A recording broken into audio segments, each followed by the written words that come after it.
You know, if you listen to this show, you've heard me talk about one of my favorite superheroes, especially growing up watching the old WB, and that's Static Shock. You want to know why I like Static Shock as a character? Because it really did tackle social justice issues, but it was like legit old school good liberalism about, hey, be kind to your neighbors, respect people, you know, live and let live and all that stuff. And I really liked the story. It was the WB version. It wasn't the same as the comic book version. For those that aren't familiar, it's basically some kid who gets bullied into joining a gang he didn't want to join. He gets forced down to these docks where there's a gang war, and then long story short, there's a chemical explosion, and all of these gangbangers get superpowers, and they're all basically villains. But he was this kid who didn't want to be there and was mixed up. He becomes a superhero. Well, in the latest rewrite for the series, it's now the most absurd storyline ever. He's attending a Black Lives Matter protest, and the police fire tear gas at the crowd for like no reason, and the tear gas just instantly gives everybody superpowers. Welcome to the era of social justice in comic books. And I'm sorry, you know, like maybe we should have opened with some like very serious political commentary, but this is personal because I've talked about how much I really like Static Shock. So we're gonna talk about this one. I'm gonna get all triggered, but we got a bunch of other really ridiculous stories. We got what was it? Amazon claimed that their logo looked too much like Hitler. Yes. And so they had to change it, and it was literally a cardboard box. Again, welcome to the social justice era of 2020. And apparently now Bill Burr is getting slammed because he called Gina Carano nice. They're claiming like it was this big defense of Gina Carano. It's like, okay, these people are so desperate for some kind of weird angle on all this stuff. We're going to get into it. And I figured the cultural commentary stuff is probably better today anyway because we got Ryan Long hanging out. And he's going to make fun of everybody. We do have Ryan Long in the building. So with the Amazon logo looking like Hitler, I don't know if you knew this, Tim, but originally Google, their original name for the site was Goobles. I did not know that. I was like, where's he going with this? He's already writing jokes. Oh, wonderful. I can't believe they haven't banned you from just like every social media platform. And did you know, I don't know if you know this, but social justice, they wanted to change Himmler in history books to be Hurler.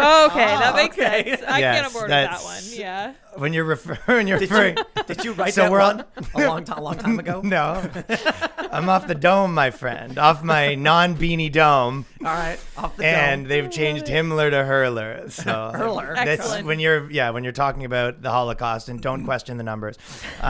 You know about the Sokol Squared hoax, right? Where they what? The Sokol Squared hoax. No. Where you had these three academics basically took a chapter out of Mein Kampf and then changed the proper nouns to be like feminist. So like, yeah. And it got submitted. Nazis can be girls. No, but like it didn't say that. It said like the patriarchy is bad and here's why. And then they submitted it to a journal, and I think that one got approved, right? Yeah, it did. Yeah. Yeah, that was like those three, Bogosian and Lindsay. Yeah, James Lindsay. Oh, that was one of those guys' papers when Yep. they were messing with. Oh, yeah, I do remember that, yeah. So we're gonna have to talk a whole lot about the Amazon logo and the stupid world we live in. And I don't know, they might ban us, whatever, because we're talking about Amazon and the stupid things they've done. But well, yeah, you were going on your rant about Mein Kampf, and before we started, Tim goes, "This episode's gonna be extra based." That's a quote. No, hold on. There was an Australian publisher that banned Jordan Peterson's book, but not Mein Kampf. Yeah, like that's how stupid everybody is. All right, but we'll say okay. You got all these awesome jokes written down. No, I wrote the topics down that you told me to talk about. Oh, okay, prepared. He's prepared. You're well prepared. Yeah, well, this was 5 seconds ago. I didn't come with these papers. I picked them up. Yeah, I picked them up. It's like a picture of a cat. Well, you said the 8 things we're going to talk about. Yeah. If we do. Sure, it's a very professional operation that we have here. Tim, where are we at on the Civil War? Because last time I came here, you said, remember, you were like, the Civil War is happening, and then you told me, you go, what are you going to do when the Civil War happens? And I go, well, maybe I'll go back to Canada. And you go, well, you won't be able to go back to Canada. And then you said, now you can't go back to Canada. and then I was like, and a bunch of people stormed into the Capitol building. That's true. So I think, is the Civil War still happening? Yeah, absolutely, man. I just think people assume Civil War means like 2 people in uniforms marching towards each other. Right now, you've got a call for a commission. They're calling it the 1-6 Commission to track down all of those responsible for inciting the insurrection. You've got an article today, a couple days ago, NBC, saying Republican talk of secession has become serious, and academics are warning that this time it's for real. Texas just introduced a bill that will allow Texas to secede from the Union, and the GOP of Texas endorsed it. Yeah. So look, I always say this. Maybe it won't happen. Maybe it just but you have the stops right bunker. now. Because I did leave. yeah, I'm very susceptible. The same reason why I was talking to your crew and they were like, dude, you need to get your website more secure. And I was 5 seconds ago, I'm like, I need to hire a team. Like, I literally left Tim's house before being like, I need a gun. I need a bunker. He got me jazzed up, dude. I was telling other people. I went back to New York. I'm telling people, I'm like, they're coming for us, man. What are they saying now after the storming of the Capitol? Who's saying like the now? people you were talking to, you're like, Tim was saying this stuff. Are they like, whoa, what's going on? Well, I think that most people in New York probably his take were those guys were bad news, and we're glad we got the orange guy out of the power, right? Yeah. But as far as whether the still Civil War is happening, well, so it's fifth generational warfare. It's information, it's propaganda, it's manipulation, but there is low tier violence across the country. When look, there's just been more than one instance where. Like I was saying, people assume it's going to be people in uniforms marching towards each other. That's like 200 years ago. You know what I mean? We're not that kind of people anyway. That's not what happens. So what happens when the civil? Like what are examples of the things that they do? So this is nuke your bank accounts, delete you from the internet, like that kind of stuff. Strip you of resources. So like this is actually based on academic research that came out of UC San Diego, where they talked about how it will be removing people's ability to speak, so that the political narratives are dominated by only one faction. And that way so if you have two parent factions that are fighting over control of a government, and you strip one of the factions' ability to communicate, then the only thing you basically isolate each individual so they can't form any kind of cohesive response. Yeah. It's so it perhaps I would say war might lead people to thinking like in the past. But there was a Princeton professor who said, we are in a cold civil war. And this guy's a Democrat. He's a lefty. I think, there's a couple different civil wars going, or a couple different cold wars happening in unison probably right now. It's true. It's a war within a war within a war. Mm-hmm. So I think... Gender war. Yep. Yeah, well, all this stuff is part of like the same idea. But again, I think the problem is when you have midwits, you know what a midwit is? Yes. When you have these people hear the phrase civil war, they're like smart enough to engage, but they're not smart enough to understand the future. Well, it's also and there's also probably an element of when you use those words you get to dismiss the fact that it's happening the same way that they do with conspiracies. Like even it's always like, oh, Pete, they think that there's these pedophiles in the pizza shop or whatever, and then people go, oh, these crazy, and you're like, I mean, they've had 9 pedophile conspiracies that have got uncovered recently. I mean, Epstein. It's really interesting. But that's what how I mean, right? There's like that Epstein is what makes people kind of go crazy when they see this and they want answers and they don't get them. We'll get into all this. Yes, this is a very long Let's introduction talk about, for you. So what? Okay, so let's do. We got to introduce the other people. Oh, I'd rather talk about Ryan. It is not your show. I'd rather talk about Ian's me. Show. Listen, we got Ian. I'm here from New York. Ian's It's very here. busy right now. Saturday night. It's not Saturday. It's not what? Tuesday, morning. Sunday morning. Okay, guys, we are here with my co-host Ian Crossland. Thank you, Ryan. Yeah. If you good want to be to here. super chat, any questions for me or Ian? I want to talk about social justice infiltrating comics because I think maybe Captain America was like social justice of the 40s. Yeah, it was all about fighting War Nazis propaganda. and war propaganda. Is that the history of comics altogether is just propaganda? And I mean, everything is, right? Also, I'm excited to talk about the war within the war within the war, the Cold War, the war for your mind and your soul that's global, Chinese maybe, and the American government, the national fight, and then the soul, your own personal war against your neighbor, whether or not you're Gina engaging Carano, in man. that, I mean, Ryan. I'm in a personal war against my neighbor. Listen. The Gina Understandable. Carano thing is a really good example of this, fifth generational warfare. It's not the biggest thing in the world. It's just a grain of sand in the heap. The bigger conflict is probably at law and stuff like that. But Gina Carano posted an image saying, "Don't demonize your neighbors." She didn't compare anybody to Republicans or to Jews or anything like that, and they just nuked her. So, but we'll talk about it. So Lydia's pressing buttons. Yeah, we got a script. This guy's ready to go we do have off. a script. He's super ready. I don't want to get in Ryan's way. I'm afraid I will get run over, but I'm here in the corner pushing buttons. You work for me now, Lydia. Yeah, it's true. I do. I have a new boss, same as the old boss, it turns out. I have a super chat from one of our people. Tim, how many times have you saed the gamer word? The Gamergate? word. Gate? That word? Gamergate? Google gamer word and Gamer word. Oh, are you talking about PewDiePie? No. You're trying to get us in trouble.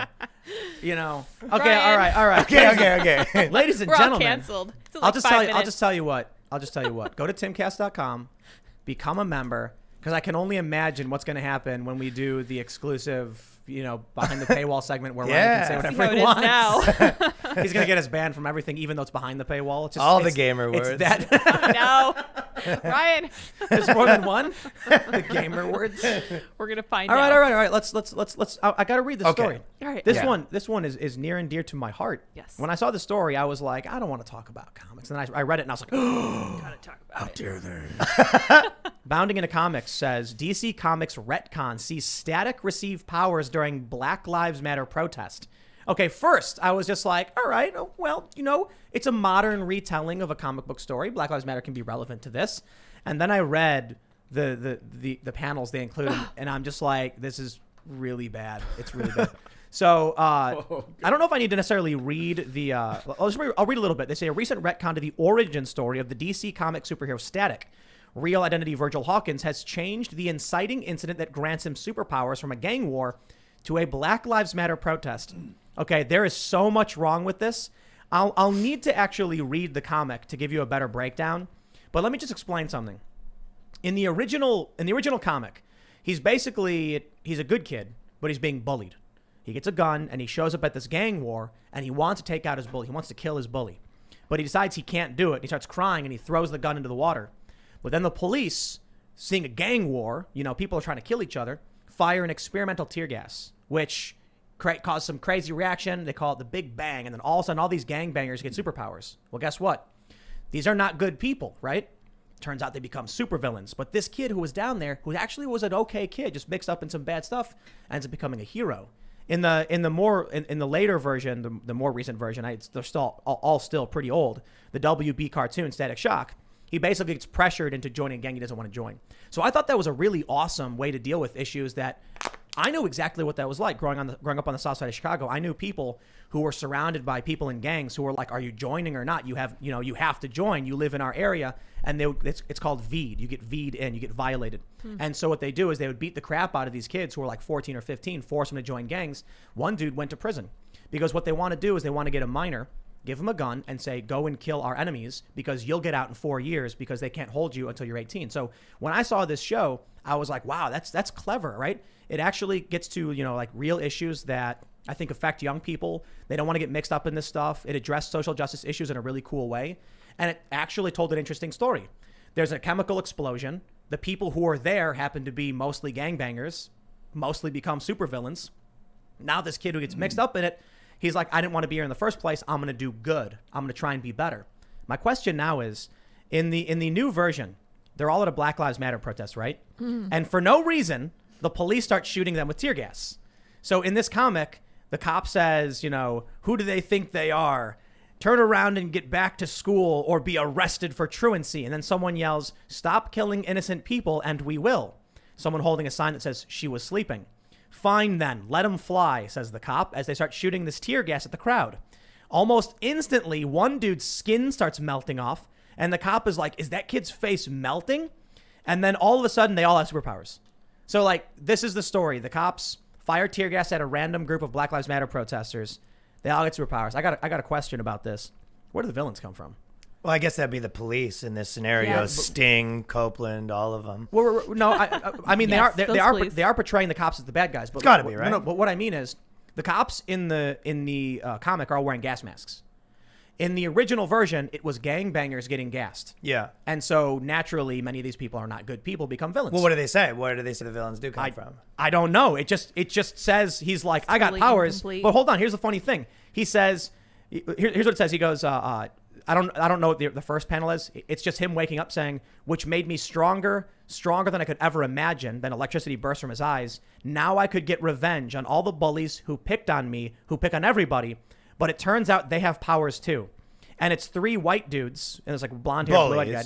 And they're bullies. Yeah, One of guy's course. like shirt's ripping as he's all ripped. One guy's fist is on fire. Were they at the protest and, too? And I'm just like, Essentially 3 Biff from Back to the Future. yes, Yes, exactly. but does this mean they were also protesting for Black Lives Matter?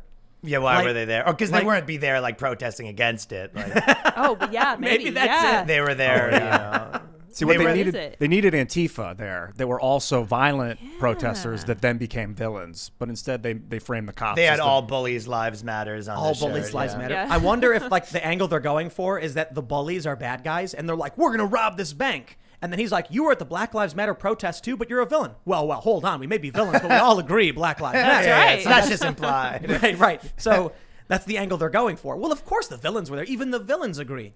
Yeah, it's almost like they chose this topic, but it was so sensitive that they had to sort of illogically decide kind of the rest of the plot line. I'm It's just a train wreck. I should have expected that, this is the angle they would go, but it really does feel like cheap.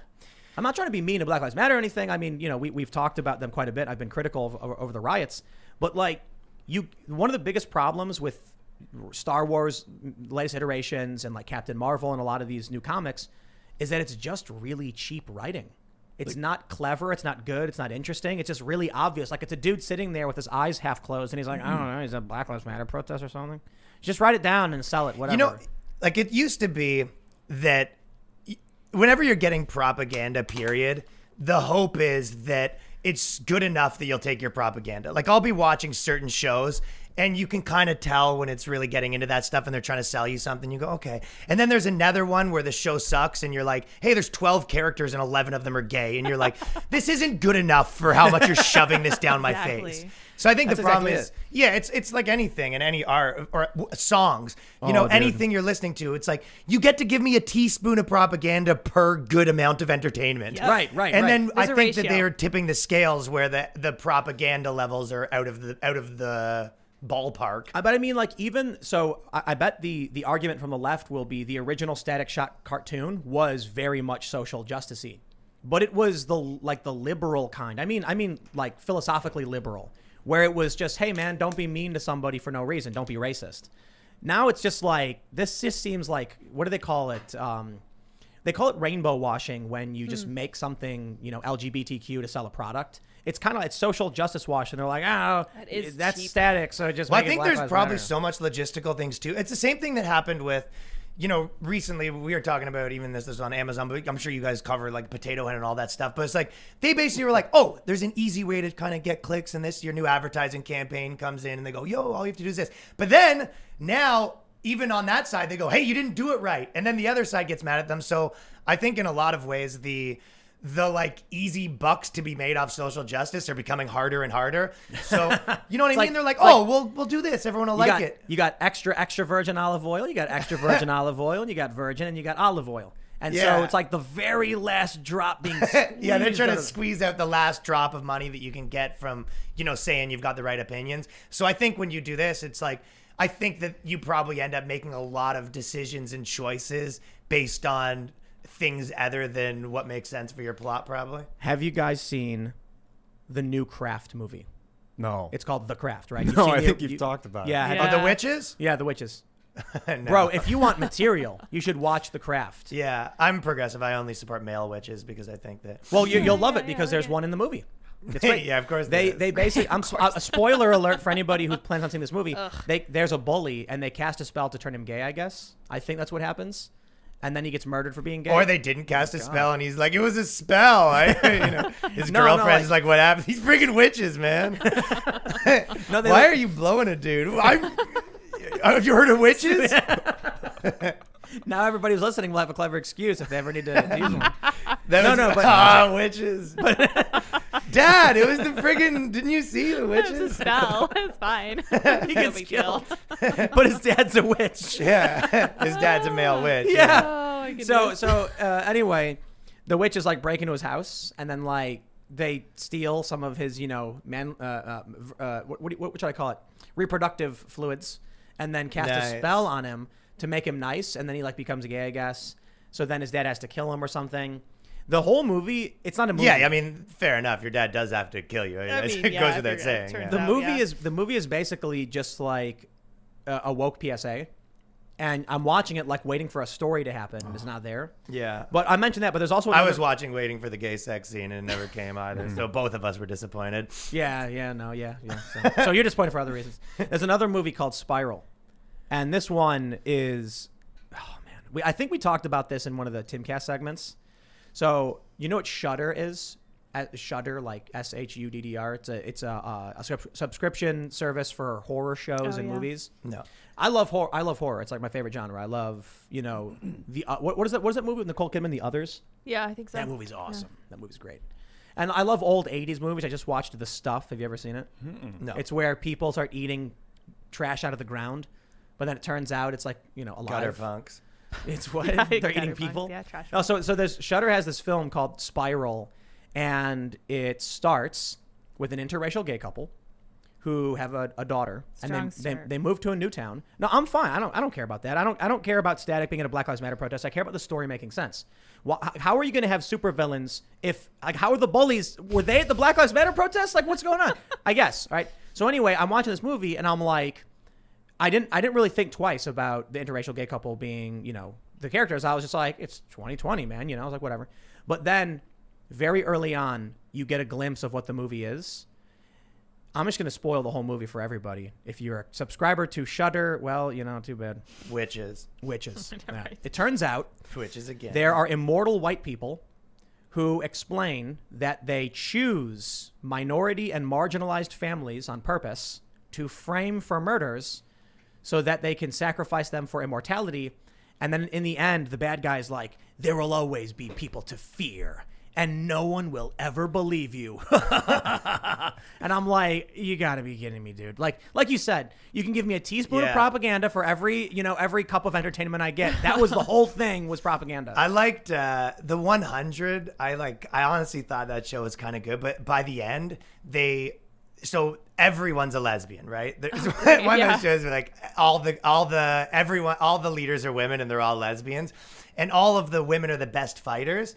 And it's sort of like a sci-fi thing, but then they give the backstory and they just came on a spaceship, and there's like, they don't give you any logistical reason why in this world the women, like, it's not, they're like Amazonian women. It's just like normal women, and for some reason the women are better fighters than guys. They don't explain, and you go, okay, whatever. Yeah. You just have to be like, I watched these fight scenes better be sweet, dude. I watched a really good, there was a video explaining why Captain America and Captain Marvel are like totally different. Like Captain America's good, everyone loved it. Captain Marvel, like people kind of like groaned at it, and some people kind of just accepted it. And they explained that one of the issues is, like early on in Captain America, they explained to you, Steve Rogers, Captain America, is a weak guy.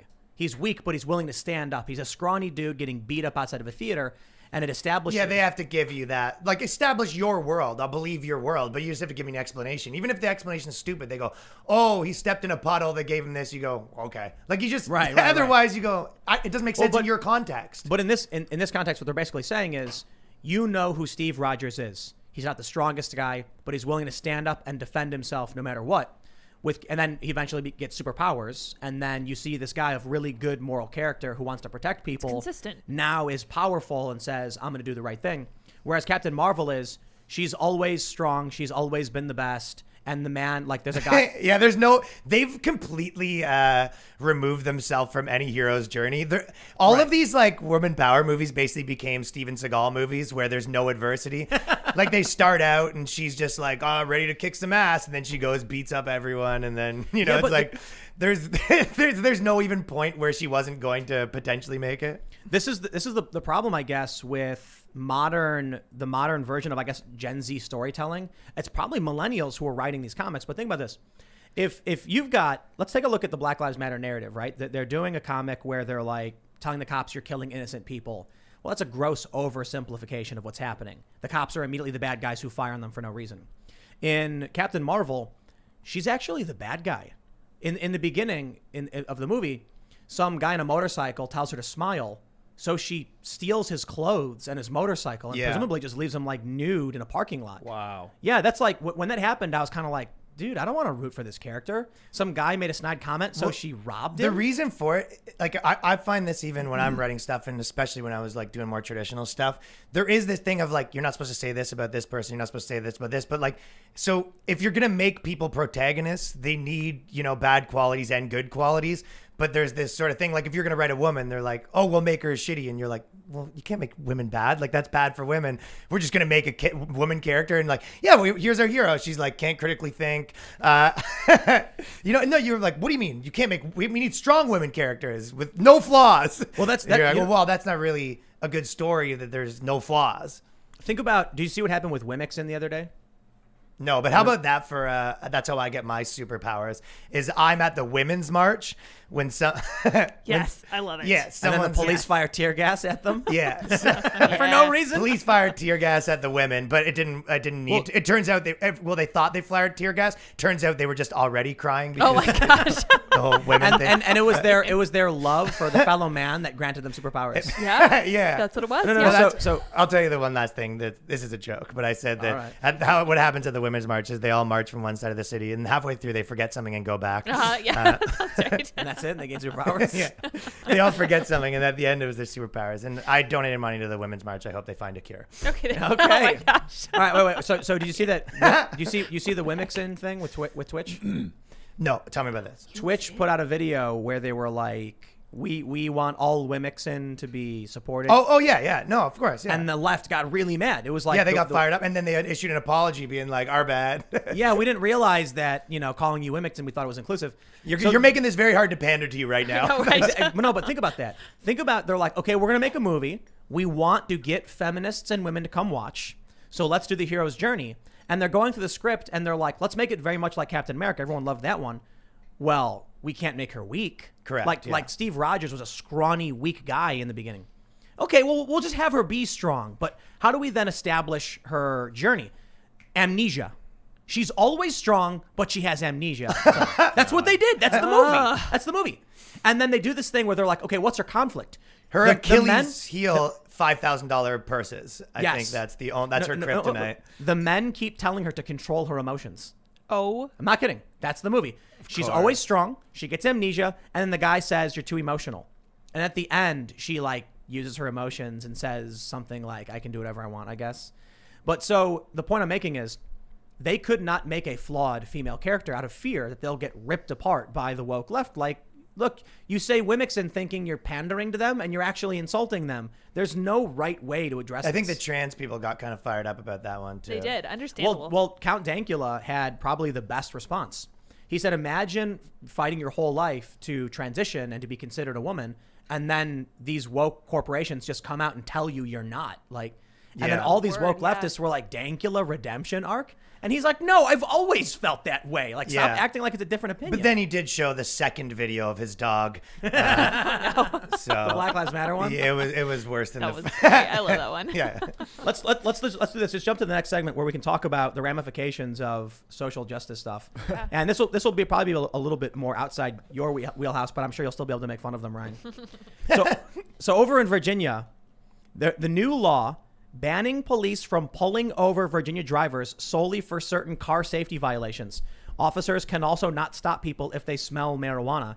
So in Virginia, they passed new legislation taking effect Monday. So I believe it's already taken effect. Yeah, I think so.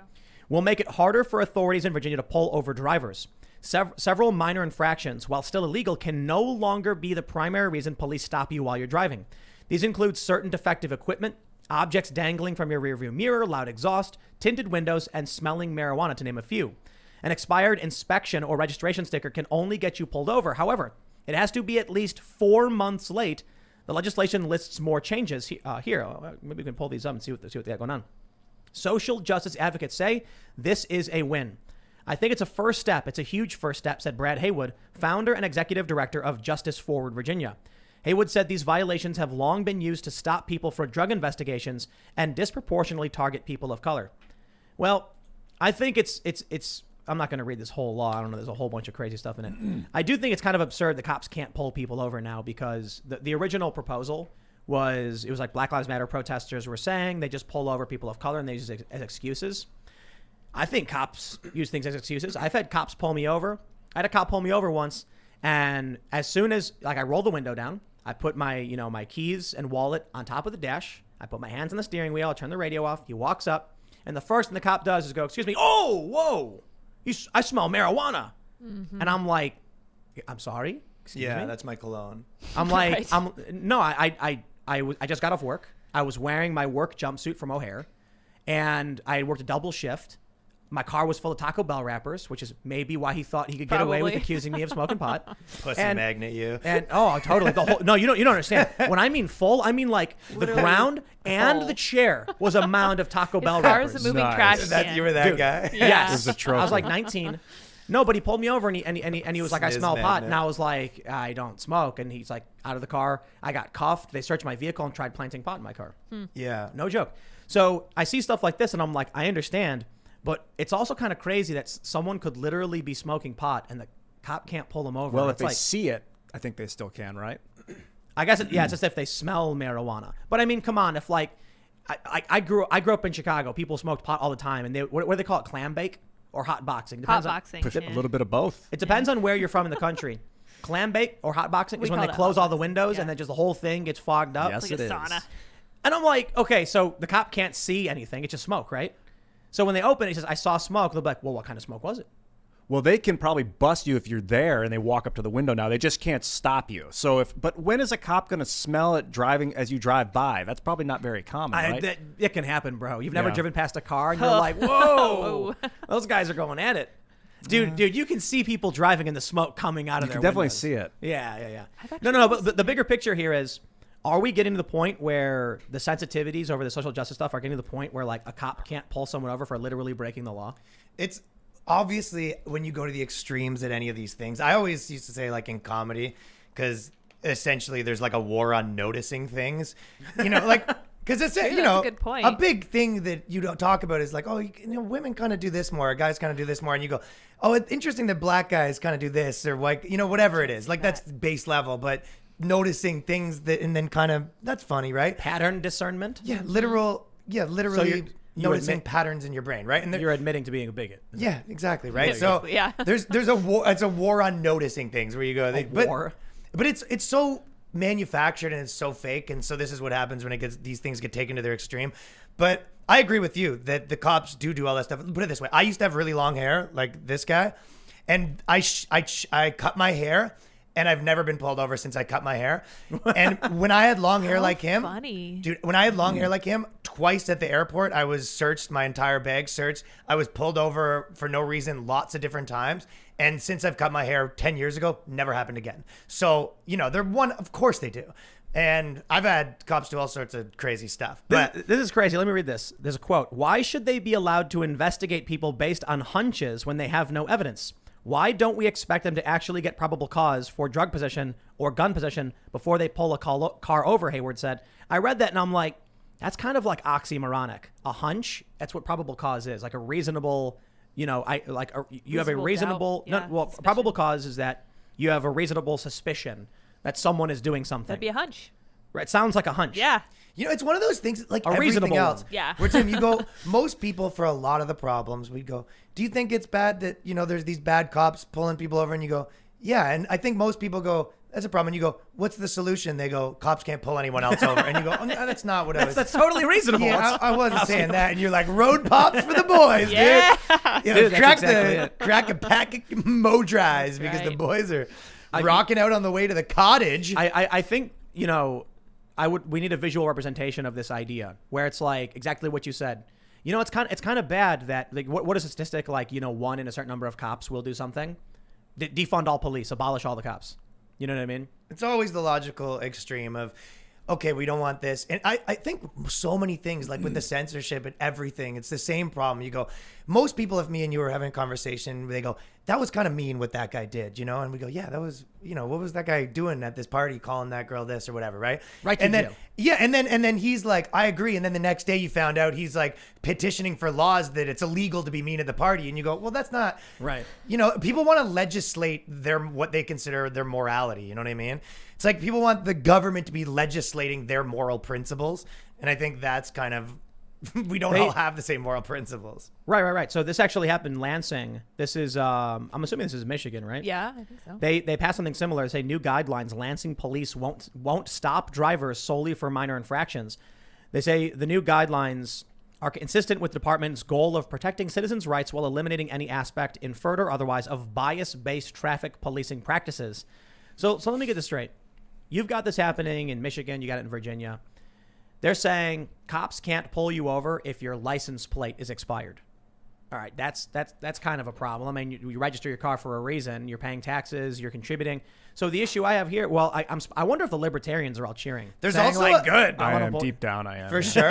But there's also the other element of making, the most aggressive laws to force you into that position where you go, well, I don't know. Like you're all of a sudden pro cop. Yep. And then they go, look at this guy. It's like Blue Lives Matter, dude. And they kind of, it's like they pick these extreme positions that everyone's like, I mean, that's a little crazy. And you're like, what? They do it with, it's like with all the issues. The issue now is basically all they're really saying is you don't have to get your license plate renewed for 4 months. for 4 months. So that's actually kind of fine, I guess. You get a 4-month buffer. Then what's the point of putting the sticker on your plate? Why bother going and getting a renewal if you know you can't get in trouble for it? You can't get pulled over for it. Could be like a COVID, like we're not going to make just like a little buffer that in case people can't afford to get their license renewed or But see, something. the point is cops are supposed to just give you a warning. So, well, not supposed to, but I think they should be supposed to. So Sure. when my plate expired on my car when I was like 19, the one full of Taco Bell wrappers, it was a different time. Yeah. I got pulled over. The clam magnet. Yeah, totally, dude. You have no idea. When those ladies saw the Taco Bell, they were like, Ooh, is that Taco Bell?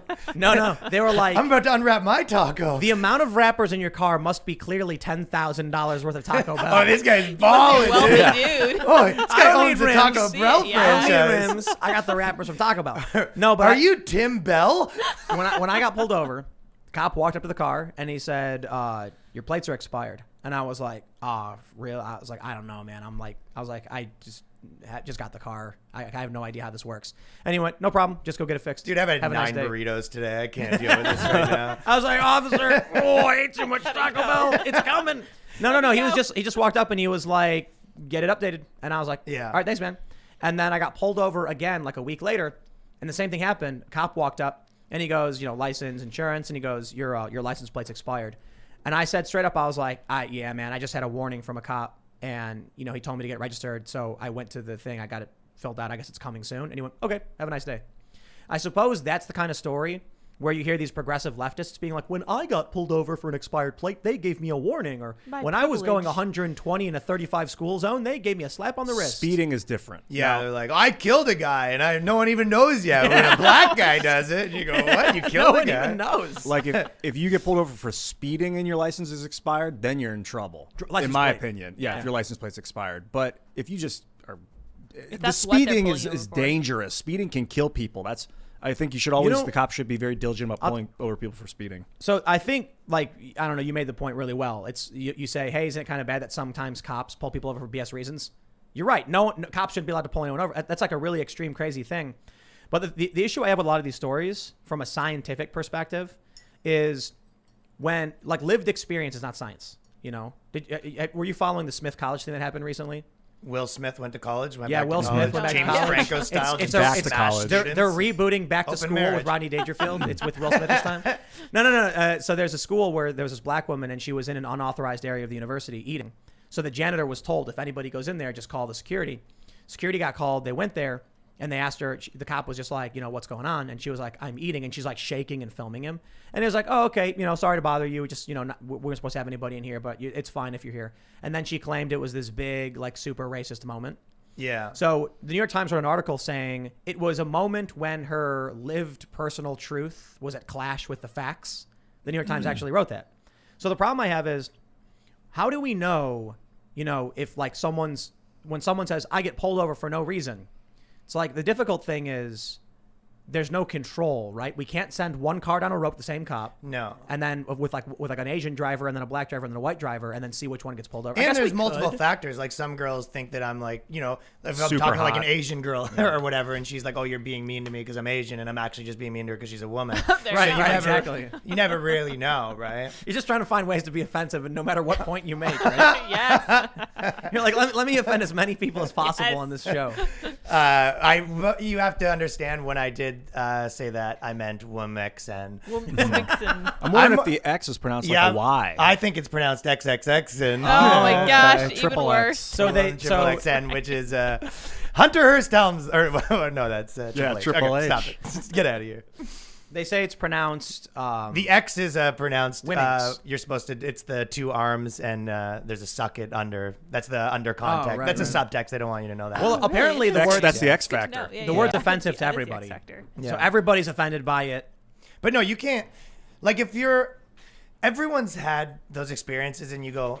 And it kind of goes to why. I mean, I was saying the other day that like there's a lot of people that they're Fox News when it agrees with them, and they're CNN when it doesn't. Like for example, if you say someone will go, okay, that different racial groups have different crime more, right? And they'll be like, obviously that's because of the system. And you go, okay, well then why do guys go to jail less than women? And they go, well that's because women are less violent. And you go, right. You legitimately switch between being Fox News and CNN Right. based on whether it's the group that you care about. Because guys are more violent.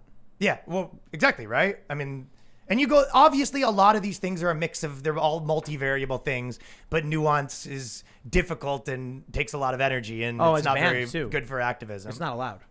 Yeah, it's Like banned. there's like legit scientific conversations are very, very hard to have on YouTube because they'll try and get you banned for talking about actual scientific studies. They'll argue the studies themselves were fake or bigoted or paid off, and it's like, so which paid off study do you pick? I guess like it's all political. I kind of have that same mentality sometimes when it's like, oh, you can't talk about this because you're a man or whatever it is, and I go, all right, give me a list of things that I'm not allowed to talk about, and let's avoid those subjects because I'm not about to hear you like just listen to you speak and be like, zip it up. That's basically what they do. Yeah, you go, oh, you're not allowed to talk on this one. It's like, I guess let's move on then because that doesn't sound very interesting to me. Let's jump to the story about Amazon and cancel culture. Yes. And my friends, thank you for tuning in to the show tonight. And I'm pretty sure this segment is going to get us in trouble. Oh, boy. Because the internet is stupid. It's very, very stupid. And just take a look at this story from the New York Post.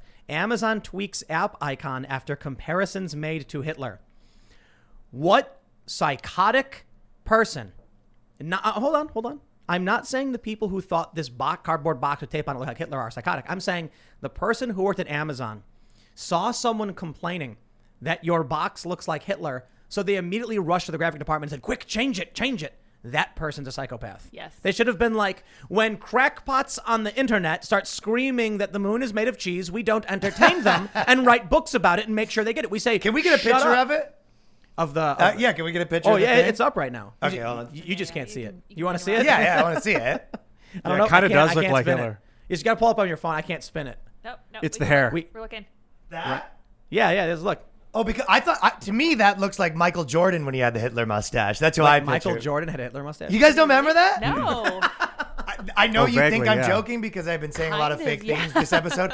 But Michael Jordan, he did a whole commercial campaign, and everyone's like, "Why do you have a Hitler mustache?" Oh my gosh. Yeah, it was like a Did. thin mustache. What? Oh, he's No, you're thinking of when he had the lip, like the cool black guy, like where it's just No, like the no, tiniest no. line of Actually hair. had. No, he's just like right in the middle. dude. Oh, wow. He was just like, fuck, screw it. I can bring it back, dude. I'm Michael I Jordan. mean, if anyone could. It's What? All right, well, check us out. Jordan.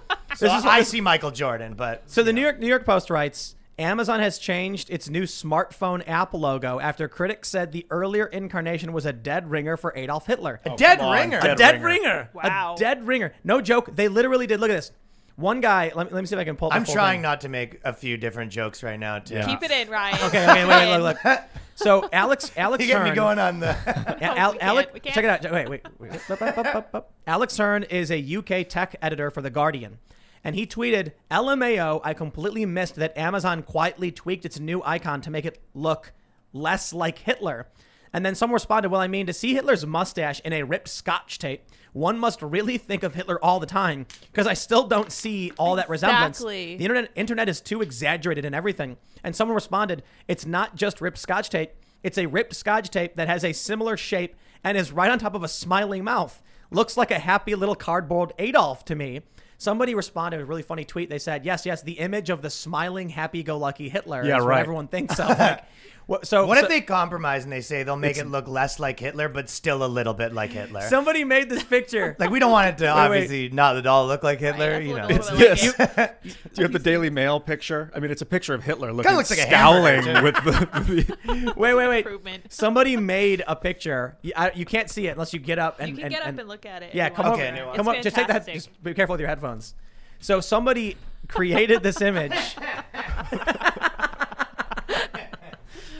I That's a Simpson Hitler. This guy, John Evans, it's John 3 Vans on Twitter, said, "No excuses here." This is amazing. That's a bit much. They're crossing a line. Yeah. Smiling Hitler. It could have been Charlie Chaplin. There you go. Why didn't Amazon say it was Charlie? I thought it was weird that they changed Google's address to google.ss. To me, that was a bit okay, much. but they also changed their motto. Yeah, they're being evil now. So Goobles.com. Yeah, that's what it was. this is the world we get to inhabit. Oh, I'm so excited.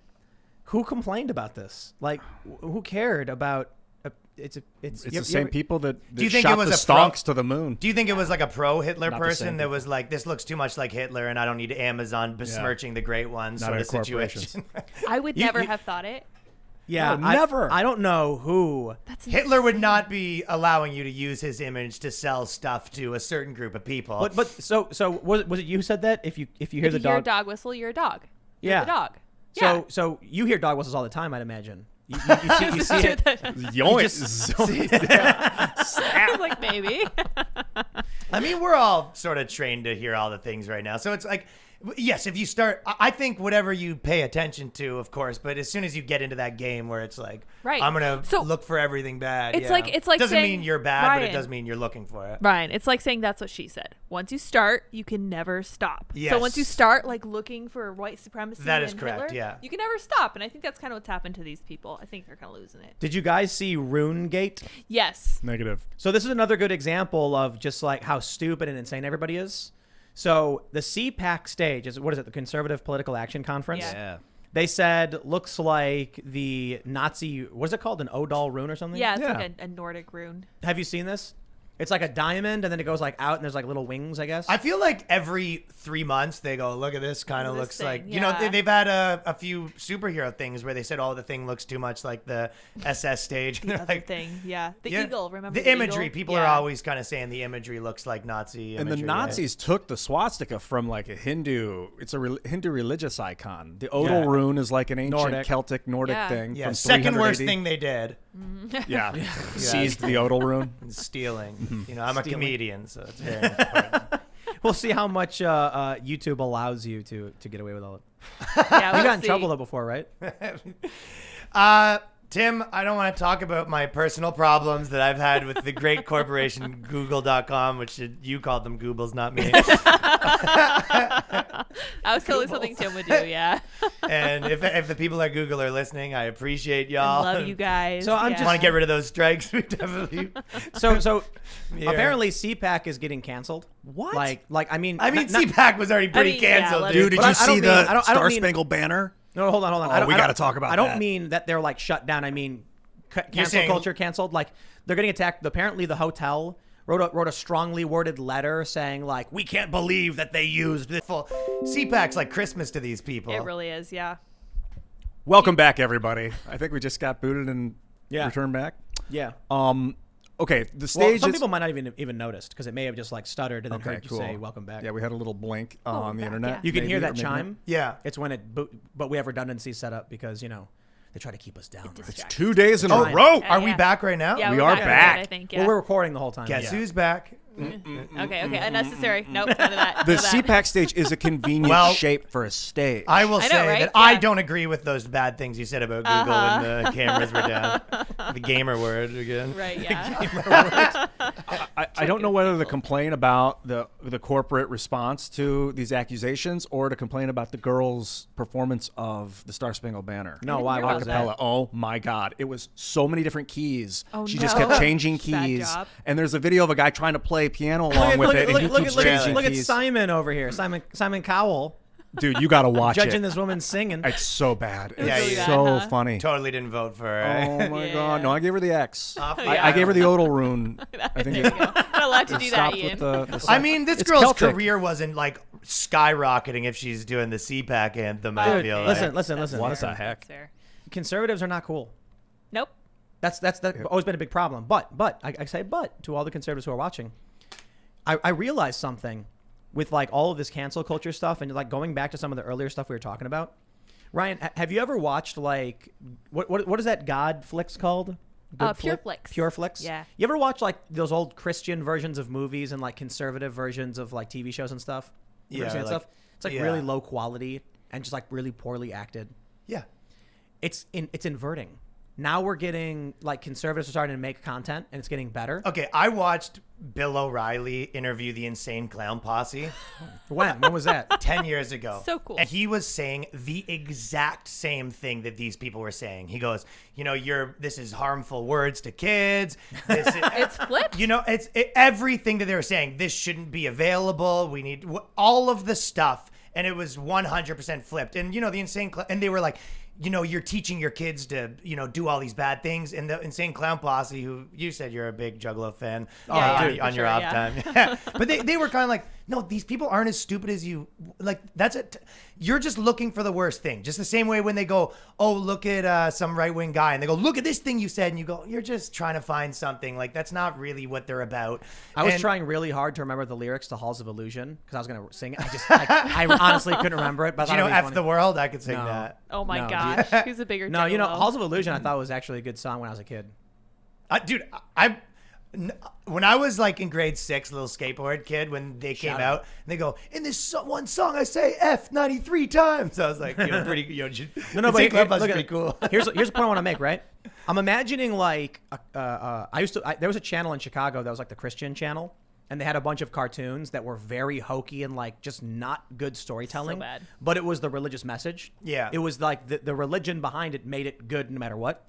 I think about like the Static Shock thing where they're making him get his powers at Black Lives Matter. And it's like when I was a kid, watching these Christian cartoons with like, right. Christian man. And it's like, he got his powers from reading the Bible and praying properly. And I'm like, what's substantially cooler than that version of Static Shock? Everything? Jack Posobiec's Agent Poso. Yes, so much cooler. It's tongue in cheek. It's like self-deprecating almost, where they're kind of mocking the idea. So there just isn't as many lines. Like you can listen. No one likes to watch things when they know it's like really being colored in the lines, and there's no transgression on it, and that could be like artistic, that could be political, whatever it is. So when you completely know exactly what you're getting and you know why you're getting it, it's less desirable to watch, and it doesn't catch cultural heat, and that's why all of these places are having trouble like manufacturing the energy to get people to like their things. Well, I also think that it's like it's what you were saying earlier. You're allowed to give me 1 teaspoon of propaganda for every like cup of entertainment or whatever. Yeah. But what happens is the problem with giving more propaganda is the feeling I get is I'm watching something and I want to be entertained. If I'm mostly just getting smacked over the head with a lesson, well, then I would rather watch like reruns of American Gladiators and listen to Bill Hicks scream in my ear about how I'm an idiot for doing it. But it's more entertaining than watching like religious content. Look, I'm not trying to rag on religious people, but I got to tell you, when I was growing up and I saw these, like, I went to Catholic school and they would play these cartoons where it was just like, just not good storytelling, but it was the ideology behind it. Well, so it comes back to the idea where you go, okay, what would it take for you? If someone has a belief, like let's say they're a huge fan of a sports team, and you go, what would it take for you to change sides, like to not be a Yankees guy? If they lost, like if they didn't make the playoffs 50 times, whatever it was, and they go, nothing, I'm to the death. And you go, okay, so I don't really need your take on them then, do I? Yeah. And I think that's what all this stuff is. If you go, you're so in it, it's, to the death, and I'm ride or die with this ideology. What if we're completely wrong about the Static Shock thing? And it turns out that the villains were all Black Lives Matter supporters, and the villains are Antifa, and we're totally wrong. I mean, I got to see the movie to, Comic. To what? It's a comic. I think they should run with that idea. That's the best that I can think of. I mean, just sprinkle some dangerous. I got to tell you, it's probably going to be that the bullies were at a pro-Trump counter rally. And the cops will be bad. Just sounds terrible. But why would the cops tear gas the Trump guys in the same comic? Like the comic's trying to make the cops bad guys. The cops would have to protect the Trump supporters. How did the bullies get superpowers? Were you reading this? Have you read the comic yet? Just the ones they showed. Would you hate read it? Driving Like you crazy. No, Yeah. I would legit just read it. That is the one thing of all of the, you could make fun of this group or that group and people get mad at you. I did a comic sketch recently where I had 3 different comics. It was That's Their Culture. I don't know if you saw it. The superheroes one? Yeah, youtube.com/Ryan Long Comedy. But I got probably the most people mad ever that I included different heroes from different universes. Right. Yes, of course. Gamers are the number one lobby right now. Because you had Captain America and the Flash. And then I had them all fly, and they're like, they don't fly. Dude, people were fired up. And Hold on. do you want to know the actual truth? And this is what happened. Was sometimes it ain't like it wasn't even me being stupid. I looked at Amazon to buy costumes, and I was like, those were the 3 that kind of looked the best. You put Captain America and the Green Lantern together. And they all fly. No one cares about you offending minorities or whatever. No, people were fired up about that. Cancel Ryan Long. They're saying. Okay, well, hold on. Let's think for a Ryan second. Long cancel party. Ryan Long was the Flash. The Flash could spin his arms really, really fast to create wind pressure to Gyroscopic. fly. Yeah. He theoretically could do it. Where were you in my comment Okay, hold on. section? That's right. Green Lantern can just legit fly, so you're good there. And Captain America, well, Tony Stark gave him a repulsor for his shield. There we go. That's convenient. And it allows him to fly. Yeah, go. I think Score. so. Tim's got your back. There You're you off go. the hook. Now it is canon. But it is, I mean, so much of this stuff, because even like I see how fired up you are about this story. Like it all kind of goes back to the game. How many people say that Gamergate is kind of the, the pinnacle of the whole thing? But it's like the one thing that they're like, we can't have this one thing. It's like, okay, fine. All your commercials are this. Okay, all the movies are this. And they're like, we want to take your comics and make them this too. And everyone's like, you've gone too far. Well, it started with games, and there was a meme of a guy in a military suit with like a feminist tied up, and he says, "Why did you make me do this? I just wanted to play video games." Like the point they were making, rather extreme, is like, if you just leave our video games alone, we didn't care what you were doing politically. Dude, of course. But then they were like, you know what it was. Now, I just want to play video games now. Campaigning for Trump. That's the what meme. it I says. just wanted to play video games. But so the issue is, I think a lot of this started because when the blog era began, there was this pressure among these like low talent midwit writers to produce content every single day. If you write for a video game website, And it was the way to get publicity too. well, right. So check it out. Yeah. You come out with a comedy special, and I write for a comedy website. I can only write about your special one time. So what they do is, when a video game comes out, the video game, bloggers would write about the game, write about its release, write tips and tricks, and then say, now what? What do we write about? No games are getting released. We can't just have the website be dead. There was a guy in the game, and he said big in reference to a woman. Ooh, that's fat phobic. Definitely Write it the up. content, the necessity for pounds and pounds of content all, contributed A lot to. of That's weighty exactly it. content I mean, there. you cited the blog generator where they just go, there's a transphobia problem in Oh, the Halloween. Vice- like the Vice whatever, one? Yeah. yeah, whatever it is. He throws right? a dildo at the wall, Yeah. and it sticks to. That was the old Vice thing. Yeah, That's yeah. old Vice. Mine's Right. Mine's the new blogs It altogether. is so good. When Yeah. you're Yeah, sticking dude. the things on the wall, and it's Ryan Long comedy. Yeah, Really there's- So That's a basically, really good one, exactly. you have a formula. What was the formula? So there's blank has a blank problem. Yes. And then if you want to snazz You can just it do up, anything. yeah, if you want to snazz it up, you can. But I included all the articles that actually exist, and then some guy made the generator. Wow. And put it online, and it was pretty funny. So But- basically, you can pick any word, like but any they- social justice but word. they do it, yeah. Yeah. And they really do it. And they'll find anyone. And you go reverse, right? Like there's a racism problem in the gay community. There's a gay problem in the black community.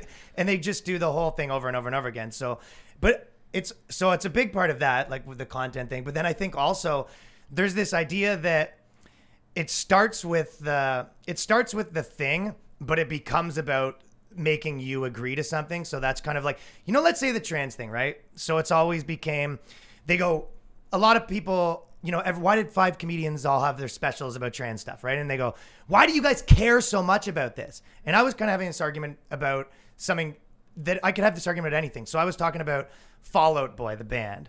And this girl goes, so Fall Out Boy's a boy band. And I go, they're not really a boy band. Like, they're just kind of a band. Like, I don't like them. Made out of boys. Yeah, and I was I don't like, know. a boy band, I think like Backstreet Boys, whatever. We're having this argument. And before I know it, I'm like, dude, they're not I'm getting all fired up. And then it them, yeah. becomes like, yo, why do you care about Fall Out Boy so much? I go, I don't care about Fall Out Boy. You're making me say something that isn't true. Make me Right. defend them. And that's Yeah. kind of a lot of this stuff gets there, and you get fired up, and then they go, what do you care about this thing? I go, I don't care about this thing.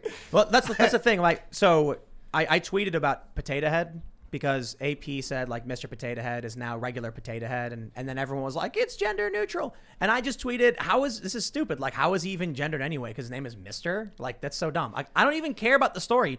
But then some article took my tweet to claim that I was an outraged conservative, all angry. Corrupt. And I'm like, I didn't care about this. You know what? So I decided, you know what I'm going to do from now on? I'm just going to tweet the opposite. And so I just tweeted, I demand a gender neutral potato head.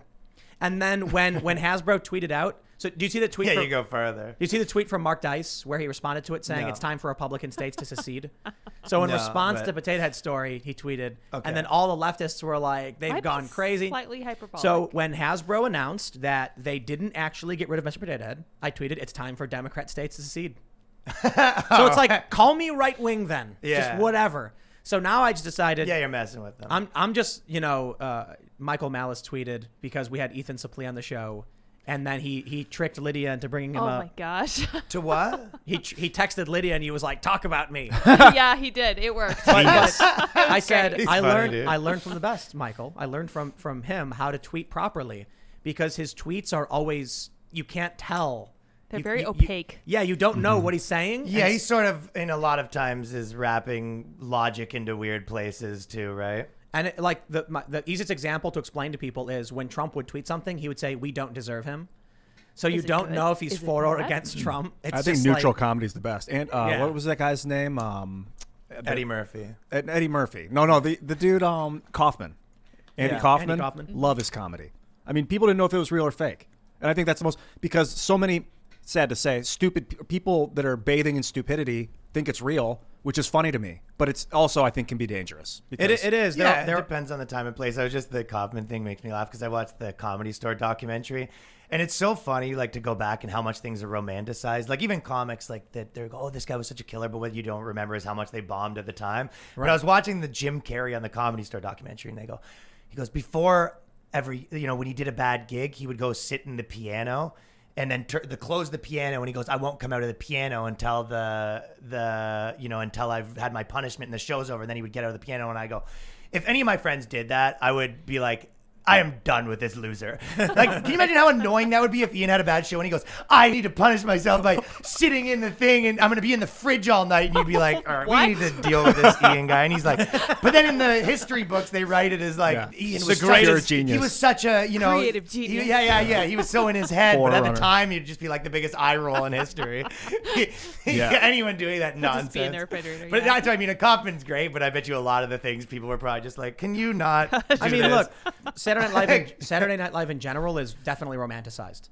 Yes, I always hear about like people saying like, remember when Saturday Night Live was good? And I'm like, no. They just remember their era. Everyone's like the era that they kind of, connected with for a second, Like for me, I remember Sandler and Spade and those guys. And if I look back, I go, oh no, maybe people before thought it was that. Admit it, bro. Lunch Ladyland is not funny. Wayne's World was good. Lunch Ladyland Wayne's was one of my funny. favorite movies. Me too. It was not funny. Lunch Ladyland? Yeah. Like Chris Farley? Adam Sandler. Sandler is playing the guitar, and then everyone's there, and Tracy Morgan's just standing there, I think, right? I don't remember. One of his originals. Norm Macdonald's in it, that whole I think so, yeah. I don't know, I like Lunch that Ladyland. stuff. But I think that you have to... I mean, maybe you were Absolutely. looking at the context at the time, but I think a lot of those things, looking at them after, you don't realize that the point of it was how stupid it was, in the context of like what the comedy at the time was. So... I think it feels kind of like how TikTok's all like random nonsense right now. Like It's how willing are you to listen to this? Because it's funny to me that you're actually paying money to listen to me snowball you with things I know aren't funny. Like that's the comedy of Andy SNL? Kaufman in my opinion. I feel like SNL is actually starting to get a little bit more courageous. I don't really watch it all that much, but they have done some bits where I'm like, I'm really surprised. They did one on Cuomo. I'm pretty sure they had Cuomo and they had who else was in it? Do you remember? I don't remember. It was they were making fun of. trying not to It was Ted called Cruz. No Cuomo. It was and what happens is it's him and another guy, but it's I it's see how this chilled. works. Someone Yeah. else made that joke. No. It was they did a bit about Ted Cruz. No, they didn't. I am the first. Okay. what did they say? So the Ted Cruz bit was like him being really weaselly and Oh, just yeah. agreeing with whatever they told him to say, and then he was wearing like Cancun clothes or whatever. Okay. A bunch of conservatives got mad and they were like, "When are they going to rag on Cuomo?" And then some like liberals were like, "That's the same sketch." And then they put out the full clip, and then you see Cuomo's there getting ragged for murdering, elderly Yeah. people. So I was like, "Oh wow!" Like, Good for but them. you know what? Like Democrats really hate Cuomo now for whatever reason. It's like they got their orders, I guess, from They Hillary. 100% flipped on that guy. They're Yeah. done playing with him. Sending him to the, he's out. There's protesters right now, I guess, outside, outside his Wow. office chanting resignation or whatever. Oh my God, he's done. I mean, but let's be real. It's because SNL was brave enough to stand up to him that these Democrats finally realized. Potentially, you might be. I'm it might be kidding, I'm happening the kidding. other. Oh. Yeah, I was gonna say, I don't think that was Would you it. do SNL, Ryan, if they offered it to you?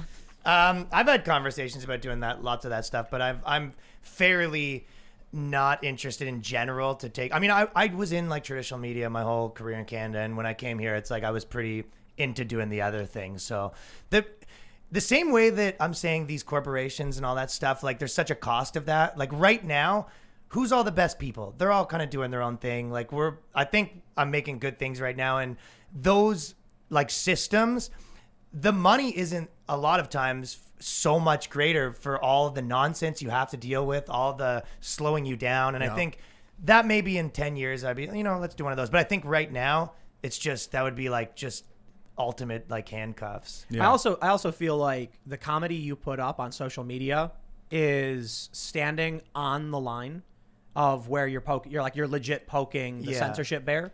Whereas SNL would be like, pull it back. But 100%. But and it's not like I don't have any lines. Like when I'm making my things, I have my own perspective, and I think try to be where it's funny. I don't just try to, just be like Sarah Silverman, where she just says offensive things to make you angry. Yeah, that was like a style. That was the hot thing back then. But my point is, I'm more concerned with, and I think that a lot of people, and even more so younger people than me, it's like the same what you're doing. I want to make my own SNL. Like I want to. Like I ran my other TV shows. Like I want to be SNL's competitor. I don't want to join someone else's army machine that's been there for 100 years and they have all these things they're beholden to. You don't need Saturday night anymore. I mean, the venues change. It's now internet and it's static. It can be anytime, any day. It can be ever present. This whole like let's all sit around on Saturday. The Monday night shows. It's all done. It's like done. It's past. Yeah, but I want to be Lorne Michaels, not Me too. the new guy on SNL right now. Well, let's do it. Freak. That's what I'm saying. I've gotten a ton of offers from a ton of companies, and it's like I wonder if people who like watch or listen to this show ever wonder why it is that Timcast.com is its own website and not a part of any one of these other political podcasting networks. It's because I'll be honest, I'm just smarter than all of them, and they haven't made an offer yet. No. And once they finally come and just give me anything, guys, please, I'll join. I'll sign right away. No, I've had a lot of conversation with some of these big networks, and I got to tell you, I'm a bit of I would swear right now, but we me can't be too. family. I'm an arrogant prick. Like I've been straight up like I had an email. I was approached by one of the biggest podcast companies ever, like in existence right now. Last podcast on the left, fourth mic, Tim Pool. Yeah, that's right. No. I'm not talking about a podcast. I'm talking about a network that produces them and then distributes them. And they were basically like, we want to sign you. It's going to be great. Here's how much money you're going to make. You're gonna rival Ben Shapiro. It's going to be the biggest show ever. And I was like, wow. I was like, look at all this. Would your hat have to get a little smaller? They told me I'd have to take the hat off, and I was like, get out of here! How dare you! No. But I told them straight up.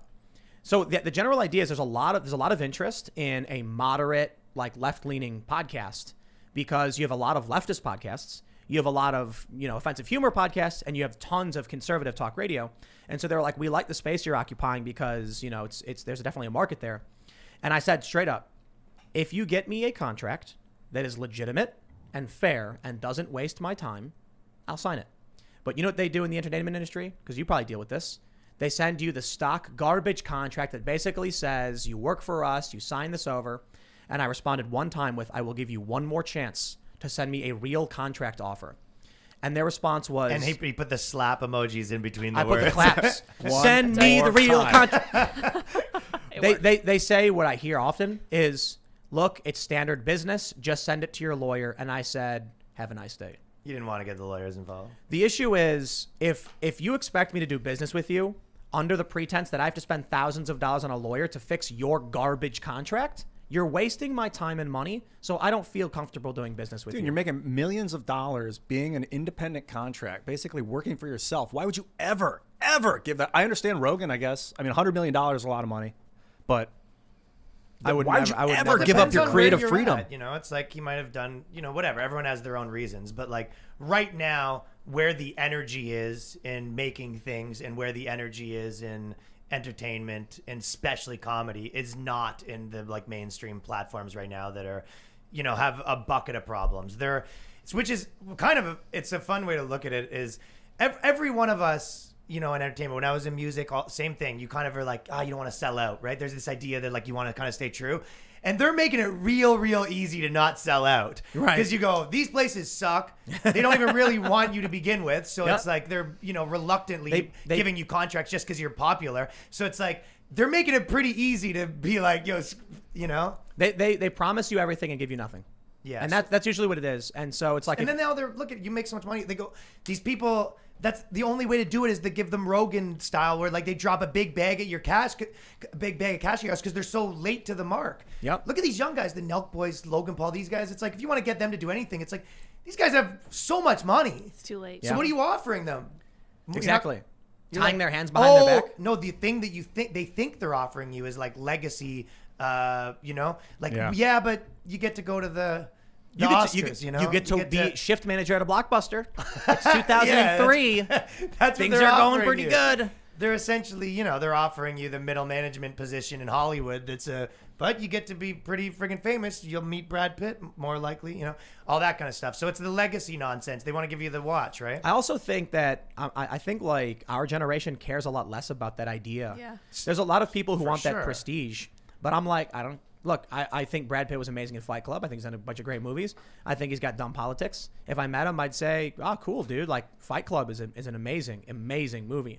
And World War Z was cool. And, I think the Ocean's movies were fun. Nice to meet you. They're grandfathered in legacy. You're not going to be grandfathered in. You know what I mean? But, like, there's a lot of people that really thirst for that legacy attention. Of course. They want it comes from insecurity. It comes from, being new to the game. And it also comes from, like, people that have a need for like a dad. A lot of people need a manager and they need parents to sort of, give them approval and tell them what to do. A lot of people can't be their own, like, what do you mean I'm going to be that? Like, so I think that it comes from that too. A lot of people need a boss. I'll tell you this. I've gotten calls from some of the big, very obvious networks about signing. And I just said, I'll be honest, I'm starting a company that's going to be your competition. Yeah. And they're like, okay.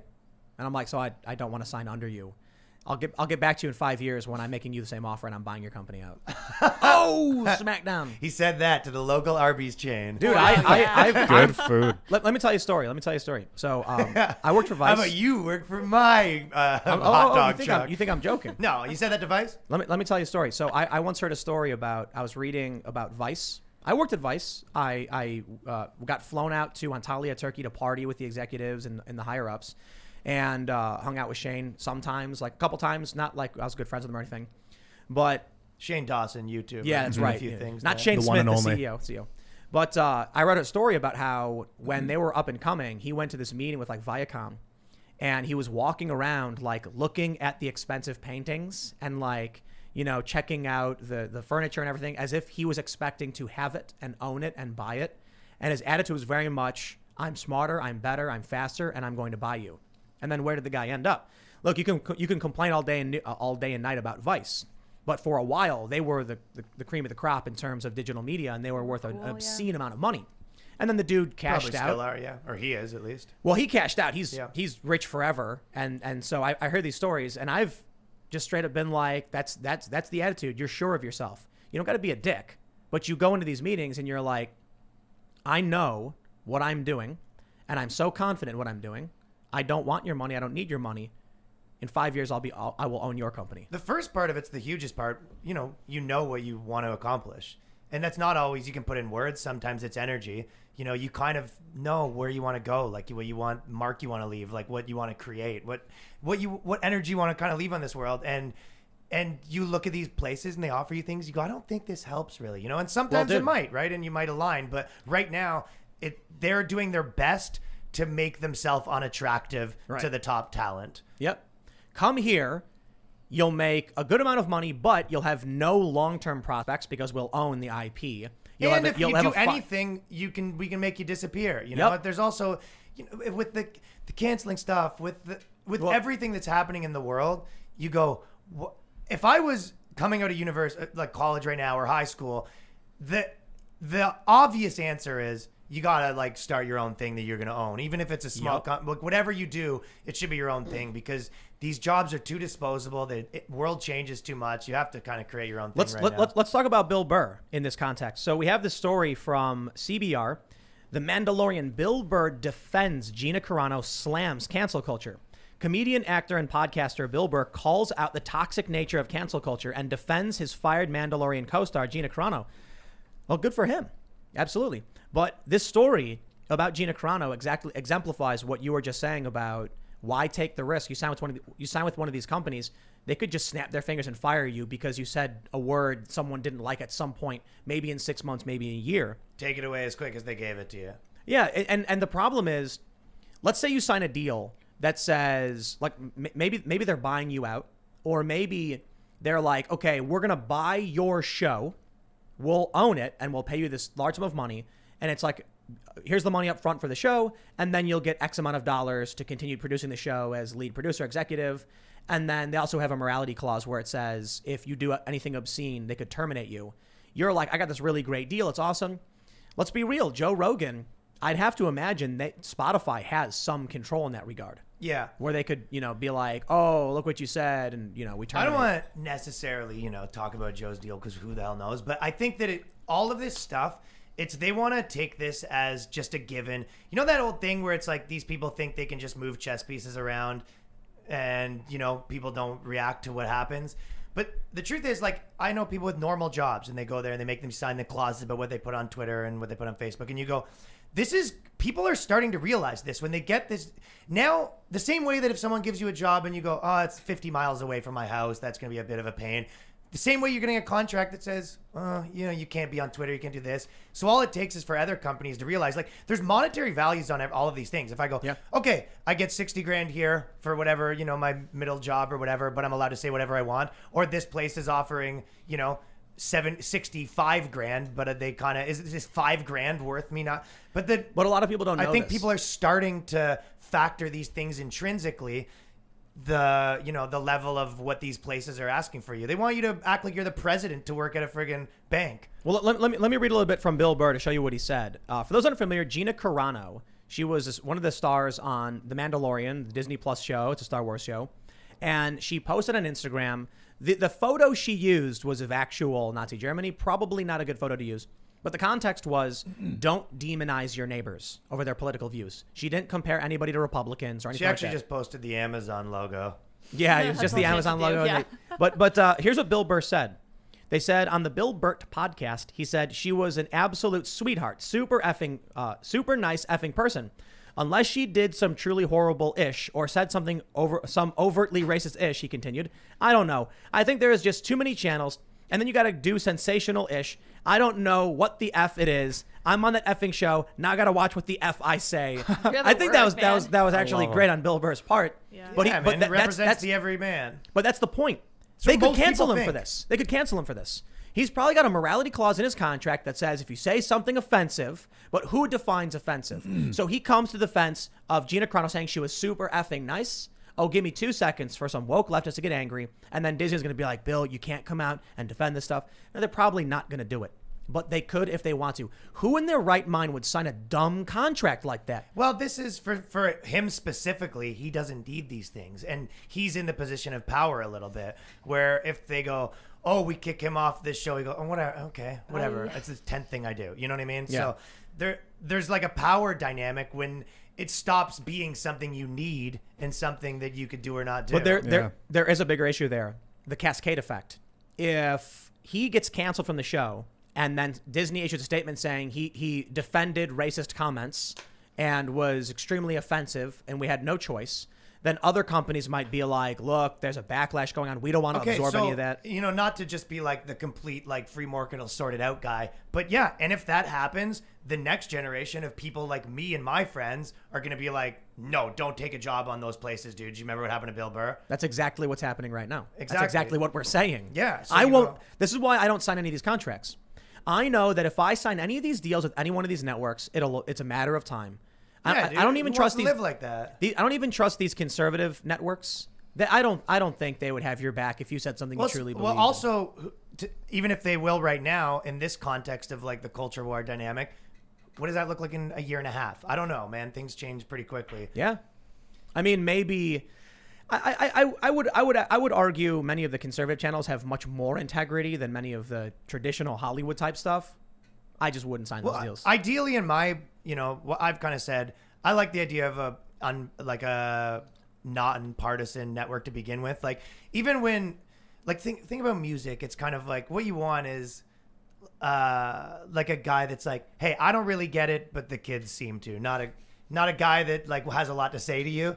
What you want is a network that's like, yep, people seem to be responding to this. It's funny. Or, Right. Tim seems to have a big audience. People like it. We should get him on the, as You opposed to. want a person who's going to be like, oh, so we host this one guy. The left hates him. He's really offensive. We don't know a whole lot about, we don't care too much. It makes money for us. We do have this lefty guy in our network, though, and he does these things. The conservatives really hate him. When you want somebody who approaches like a business. That's what I think that a lot of people, like, even the younger people, are kind of looking at it like that. But I don't care what your political values are, which is. But the bigger issue is when they're scared and it's a business. They say, we don't want to lose half our customers because they're freaking out. So bye-bye. Yeah, with Gina Carano, I didn't know who she was before the scandal, and Bill Burr's a superstar. So like they look at their bottom line, they're like, we can afford to lose Gina, we can't afford to lose Bill. Well, Bill Burr's a comedy superstar. He's not like an A-list Hollywood actor in that Right. context. I mean, I don't know exactly what the hierarchy looks like, but it's the little world I live in. Some of these people, we go, oh, guy's the biggest guy in the world, and then He swears a lot. Yeah, but Matt Damon walks in, and everyone goes, oh, freaking Matt! You realize the difference. Isn't the weirdest thing? It's just like, why? Who cares? Well, obviously, who cares? But that's just the way the world is. This is a really interesting subject because I don't think we talked with Ethan Suplee about this specifically on the show, but we did briefly touch on it. I wanted to get into this more, but this idea that the traditional idea of fame is over because now you have HBO Max. I think it's called HBO Max, where they're doing simultaneous theater releases and streaming releases. So people aren't going to go to the movie theaters for these big movies and spend $20 per person anymore. For the most part, they're going to spend $20 for the whole movie and then watch it with like 50 people at their house while they order pizza or whatever.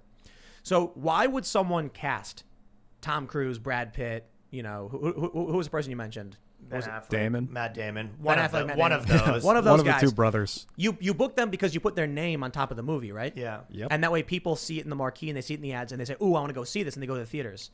I think now that there's so many different streaming services, so many different movies coming out. Like I mentioned, that one movie Spiral came out on Shudder. It just came out. I watched it. It's not a blockbuster movie, but all the movies are basically being made equal at this point. Yeah. Sure, there'll be big marketing and big budget campaigns. How did that work out for Wonder Woman? Apparently Wonder Woman like fizzled and made barely any money because it was a streaming release. Yeah, and that's So with me why- renting it 50 times. Yeah, I know, and I signed up for 50 accounts to buy it because I just love Gal Gadot. No, but seriously, why pay Gal Gadot, $20 million to do a movie when you don't need her name on it because it's not going to do that well anyway? Yeah, especially when they've lost, like, Hollywood mastered their star-making formula, the way that certain labels have in the past or whatever. Like, they were able to make her and then, sign her to these contracts, Yep. and it was all part of the system. So they bring people in and they make them, the next Gal Gadot, whatever it is, right? But they're doing everything in their power to, like, ruin their vouch and their star system. So when I go back to the younger kids, and I think me and you are around the same age, so we're in the middle, there's a lot of young people right now that they've mastered. They have these huge Instagram accounts, huge YouTube channels. TikTok. They know how to make another guy. So, I talked about the Nelk boys. I just think those guys are interesting. But they literally brought another guy in, got him to 1 million followers, got his channel to 1 million followers. Then they're like, we should start a management company. They basically mastered star making the same way that Hollywood has. So at the same time, Hollywood's wrecking their star making because they go, check out this comic. They're so funny. And everyone goes, huh? They go, what about this one? They go, huh? And then everyone's like, we got to stop paying attention. So these guys are wrecking their star making formula. Think about it. Same time everyone else is figuring it out. Hollywood is like Blockbuster Video. They've basically become the old, stodgy, uncool, or they're becoming old, stodgy, and uncool. Like you mentioned, like kids know how to make stars themselves. They know how to use social media. They don't need the system anymore. But it's also, the worlds are completely separate. Like the ad revenue system on traditional media is so different from digital media. It's changing though. It's getting close. Like a lot of these places. I mean, YouTube is worth more than Instagram, and it's all based on how people buy. But it's not that crazy different. Well, but it kind of is. Check this out. When you buy an ad on, say, Tucker Carlson's show, you're not going to get, like, the numbers you get for Tucker's ratings are an estimate based on a sample size from, like, Nielsen boxes. Fake boxes that no one's actually using. I mean, so you're hoping it's true. Yeah. And it's probably close. With digital, we know the exact number. So what happens And is, you know the exact demographic of that number. well, so with the internet, you can refine your ads and really maximize your price point and your profit. With buying ads on TV, they basically tell you, here's how much it costs for an ad. It's like, you know, some websites say it's like Rachel Maddow's like $8,500 for a commercial to run on her, you know, on her channel. These advertisers will pay Not very much money. Yeah, it used for to a be big like business, 20, right? Go try to buy or something. go try to buy a commercial on Logan Paul's podcast. I'm sure Right. it's more than that. Absolutely, way more than that. I guarantee you, it's going to cost way more than that. Yeah. So and she's getting, she gets what, like 2 to 3 million. And premium ads. He's got Nike. I was watching when you watch Fox News. I told you this earlier, but it made me laugh so much that they can't get good sponsors, so they have sleep apnea mask cleaner. That's Fox. And just they have the funniest ads, like orthotics, remover. So I'll write this point up, and then we'll get into that a little bit. Basically, these advertisers spend the $8,000 and then just look at their sales and see if they go up, and then try and figure out if the ad campaign worked. With online, I can literally see people click the link. Well, yeah, the I promo know if the codes. link is actually working. Yeah. So what's happening is, in a lot of ways, there's more ad space, there's more real estate for ads, so the prices go down. But anyway, I digress. The main point of this is it's a totally different world based on a lot of guessing. And now it's going away. It's becoming worth less and less and less. Fox News is running pillow commercials and sleep apnea commercials. Rachel Maddow's ads are like, I got to tell you, man. And they're not even the parts that they can. And to go back to, because you're so right, but the even worse part of it is that even the data they do have, they don't want to listen to for other reasons. It's the equivalent of they go, actually, this is what they like. There's a huge market for this perspective. The world's craving, this perspective. And then they go, what if we go with this one? And you go, this numbers are way higher on this one. They go, we can't do that. Check this out. I'll give everybody some top secret information. Ooh. So you can you can Google search this. If you look up like cable channel ad rates, they say, I just said Rachel Maddow because I was looking into it. It's like $8,500, I think, for a 30 seconds. Do you know how much it would cost you for 30 seconds on, okay, so she gets like 3 million viewers. If you found a YouTube video with 3 million views, do you know how much it would cost you to get a promo spot in that YouTube video? Yeah, I don't know. 3 million? $60,000. Yeah, that sounds about right. About $60,000. If somebody can get 3 million views per video, they're probably selling it for like 50 to like 75, depending on where the ad appears and whether or not they consider themselves to be a premium brand that is better. And you don't have to film an ad. You just go, hey, also, instead of filming a $1 million commercial, you go, hey, go check out, Tim's Beanies. Yep. So companies will say, here's the script, promote it, here's what we want to see. And then the YouTubers do all the work. Like when we do the ads, I just read and talk about the product. And so it actually costs less because you don't have to make it. I would say that it costs more money, probably. Well, it's hard to say. Depending on the segment we do, it can cost more money to advertise on this podcast than it would on Rachel Maddow. Yeah. Easily. So. That's crazy. The old world is in decay. Yeah. So anyway, the main point of this segment, because it's like we've veered into a bunch of different subjects, this is has kind of gotten I would never sign a contract with any of these big networks. If Fox News or CNN or if CNN and MSNBC came to me and they were like, would you like to sign? I'd be like, surely you jest. If Fox News came to me, I would also be like, are you kidding? No, not going to happen. I wouldn't sign with any of these companies. Now, for the digital media ones, I think it's great that they're smarter and doing better in their business models. But you know what we're going to do? We're launching a new podcast soon. It's going to be crime, cults, mystery, and the paranormal. It's going to be evergreen stories, not news related. We've got some crazy stuff we're getting lined up. It's legit. So we've got some like potential cult members and people who deny ever being in a cult. Yes. Yeah. So it's going to be like cool guests. It's going to be like a bit of scripted, but we're going to start producing this content and we're going to create a new site that's going to be, nonpartisan content. So it'll have talk, it'll have jokes, it'll have entertainment, and then we're going to create something bigger and better than all of these other platforms, and it needs to happen. I want to build like like these multi-channel networks kind of thing and like start like an organization, but I want to make sure that the people that we sign and empower are fully empowered, that we don't like end up ripping them off with like, we own your content, we own your ad revenue. Like I want to give people That's an opportunity. old school, bro. I know. That makes no sense. Yeah. Think about this. There are a lot of companies that say, we're going to sign you and you'll start a new YouTube channel and we'll pay you, but we keep the YouTube channel. And I'm like, why? What happens when the contract is up? Are you going to produce content? Let's say someone signs you, Ian, and they're like, you'll make a YouTube channel, but we own the YouTube channel. A year later, the channel's dead. It's making like pennies a month, worthless, and you don't produce anymore. What are they going to do? Is some like executive going to be like, I'm John for the Ian channel? They tried doing it. Discovery tried doing this. I think it was Now This. Was it Now This? That sounds right. They bought Discovery or something. And then, or something happened, and then they changed. It was like one of the Discovery channels turned into a Now This channel. Everyone was like, we don't want this. We didn't subscribe to this. You can't turn Netflix into Amazon and then expect everyone to just be like, okay. So it's dumb now, the way the traditional media works, saying, make a social media channel and we own it. Great. So in 2 years, you'll have a dead property. That's stupid. Let the person keep it as part of the incentive package. Definitely. I don't want to own it. They're your followers. I'm not going to take your Twitter from you. But you know that these big cable channels do this? When you get hired, they make you create a new Twitter they own. It's crazy. Yep. It's like the second POTUS Twitter. The second POTUS. Yeah, like the president has his old Twitter, and then he gets his new president Twitter. Oh, Yeah, right. Everybody has Yep. to. And then they have to transfer it over.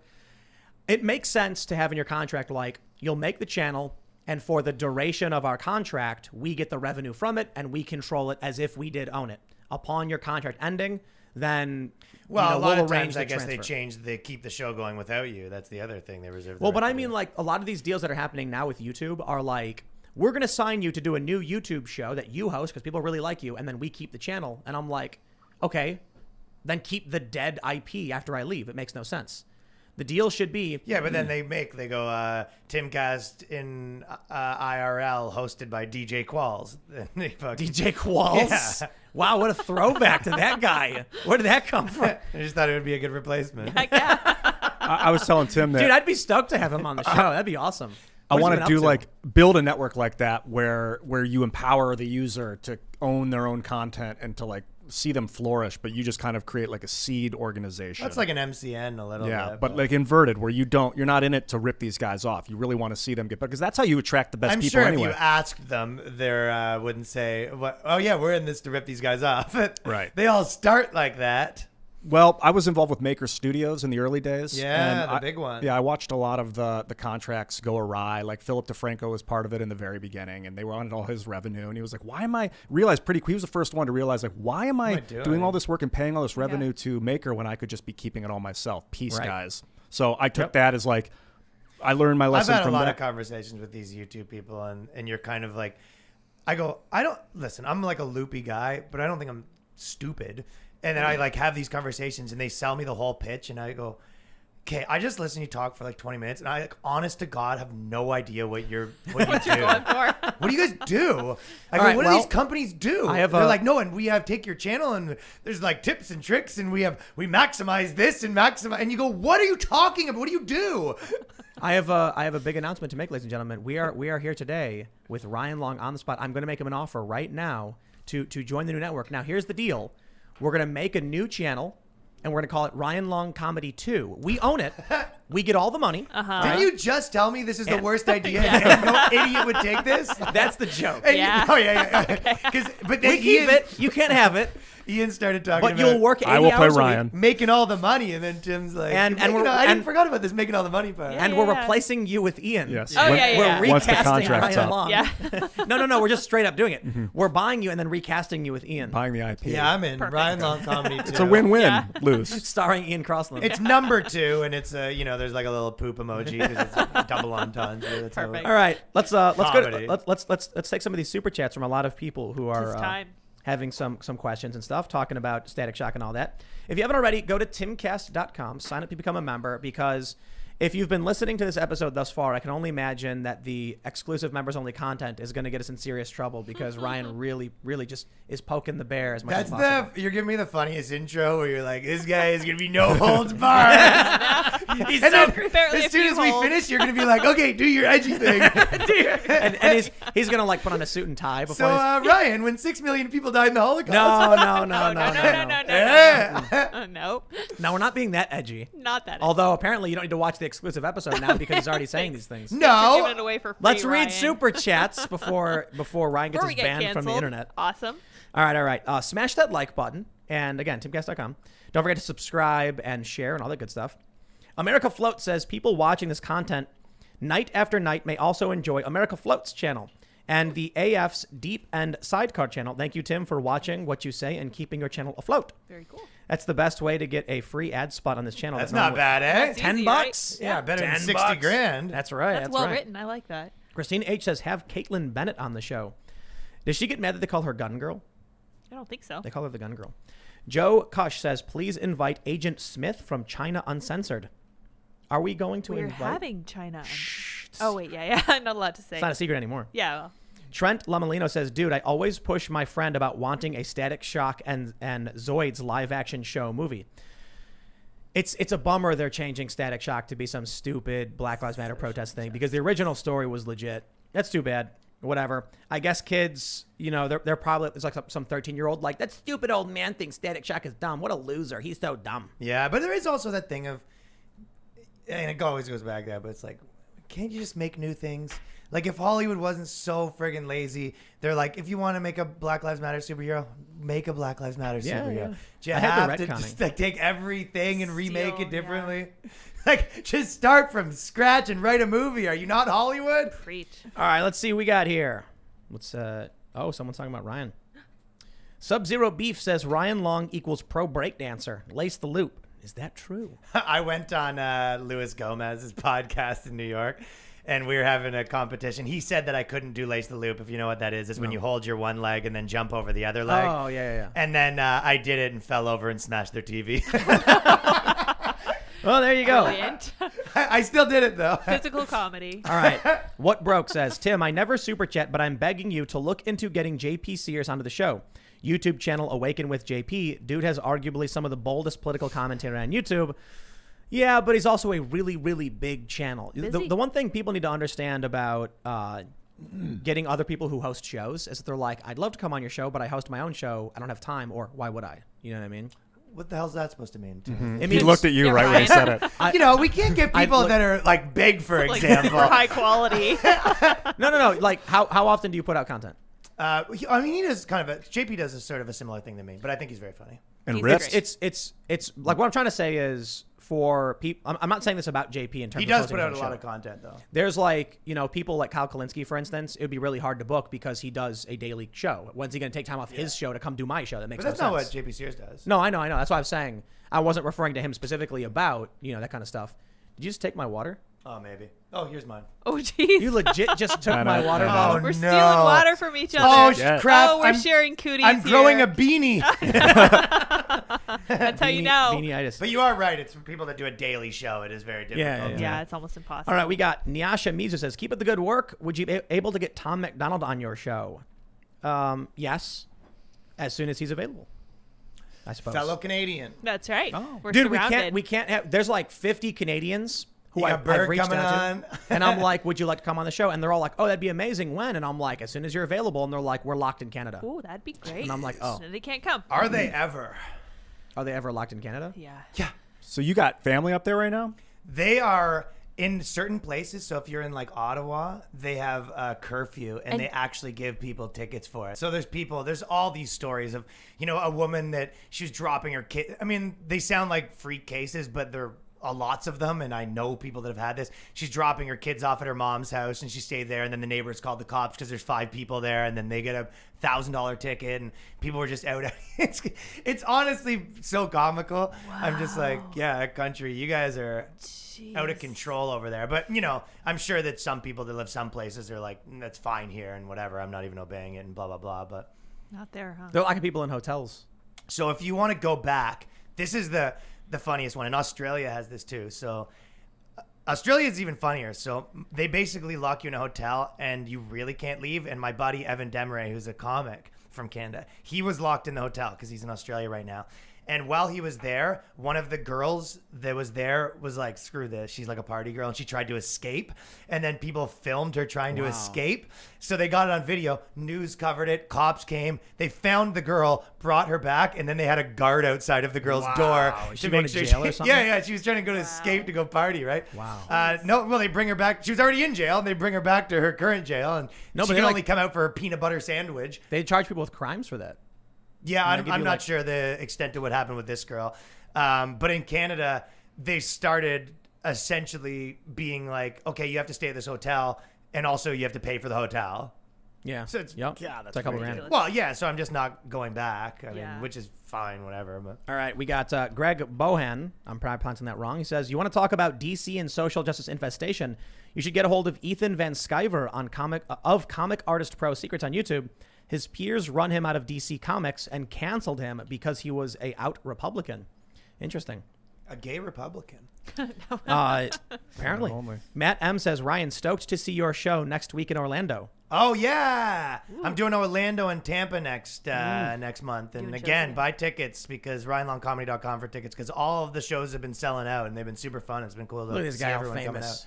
It's been cool, dude, to have everyone come out because I haven't toured America since I moved here, and then we're like, I think we could. There's enough places open, so we started doing it, and it's been. I was like, oh man, this is way better. So with your comedy, you're basically hosting like mini Klan rallies. Is that what it is? Oh wow. Oh, okay. Wow, mini Tim? Come on, I'm not man. offended by the Klan rally part. I'm offended by you think my shows Size. don't have a lot of people at them. All right. We got No, that's the funny part. That even just touring, one thing I'll say that's kind of funny is that anyone that kind of that people get mad at online, they think that, and you go to the shows and it's like people of all races, like some Nobody frat cares. dudes, a group of girls. It's just everyone, right? And the funniest part that I feel like people get wrong about everything is whenever you're talking about like race and stuff. I mean, other people have said this, but going back on the road made me realize it so much. People can't wait for you to talk about their group. Like if I'm doing, there was like a table of like Hasidic Jewish dudes when we were at the other table, and I started doing Jew stuff. They're like, they're like, do us. And then there was like this Indian dudes, and they're kind of like, do us. If you, amazing. yeah, like especially people that do all race stuff, like Russell Peters. Like the people go for, like if you're doing They go for it. Japanese, the like Koreans are like, yeah, but like they love you Did like you- nailing their thing. Do you see the Dr. Seuss thing that happened? They like canceled Dr. Seuss books. Yeah, I started that. Oh, good Yeah, to know. I started the hashtag. All right, so one of the things that got canceled was it said the China man who eats with sticks or whatever, and it's just a cartoon guy wearing traditional Chinese clothing, and he's running and he's got a bowl of rice, and they banned the book. They stopped publishing the book because of that, and I'm like, how is that offensive? I don't understand. It's literally just someone who drew a picture of a Chinese guy eating rice. Yeah. I'm offended. I guess China man was offensive. Oh, No, you're I supposed guess- to say China person. Yeah. China person. Yeah. Yeah. Oh, okay. I don't know. Look, I don't know. I guess I'm not allowed to be offended by anything ever because I'm not completely Asian and not completely white. So the left just tells me to shut up and like get into the corner. and You're keep- like that that new TV show that the clip went viral for. Which one was You it? didn't see that? No. Oh yeah, you yeah, saw it. yes. Yeah. The Netflix show where she's like, "You're closer to white than I'll ever oh be." my God. So, but what I'm not offended at all by these things, and but like, based on what you were saying, The same way if you go to a show and you play an instrument, like you play guitar, and they're making fun of the drummers, you're kind of like, okay, do guitars. Like people want you to do their thing. I want to be involved, make fun of me. You know what I Yeah, mean? And especially People- if you know there's- what you're talking about, like you go something, you go, that's friggin' my mom. Like people Yeah, like yeah, it. You yeah. know what My I mean? aunt. Yeah. Yeah. Yep. All right. I'm not reading this one comment, but basically a woman says you get her very excited, to put it simply. Or actually, I think Tickets, it's a guy. Ryan Long Comedy. There you go. He saw you're in. The Cucumber Show says, hey, Tim, I emailed Timcast recently about my animated series spoofing the Apple Store called Cucumber. Coming to Kickstarter April 1st.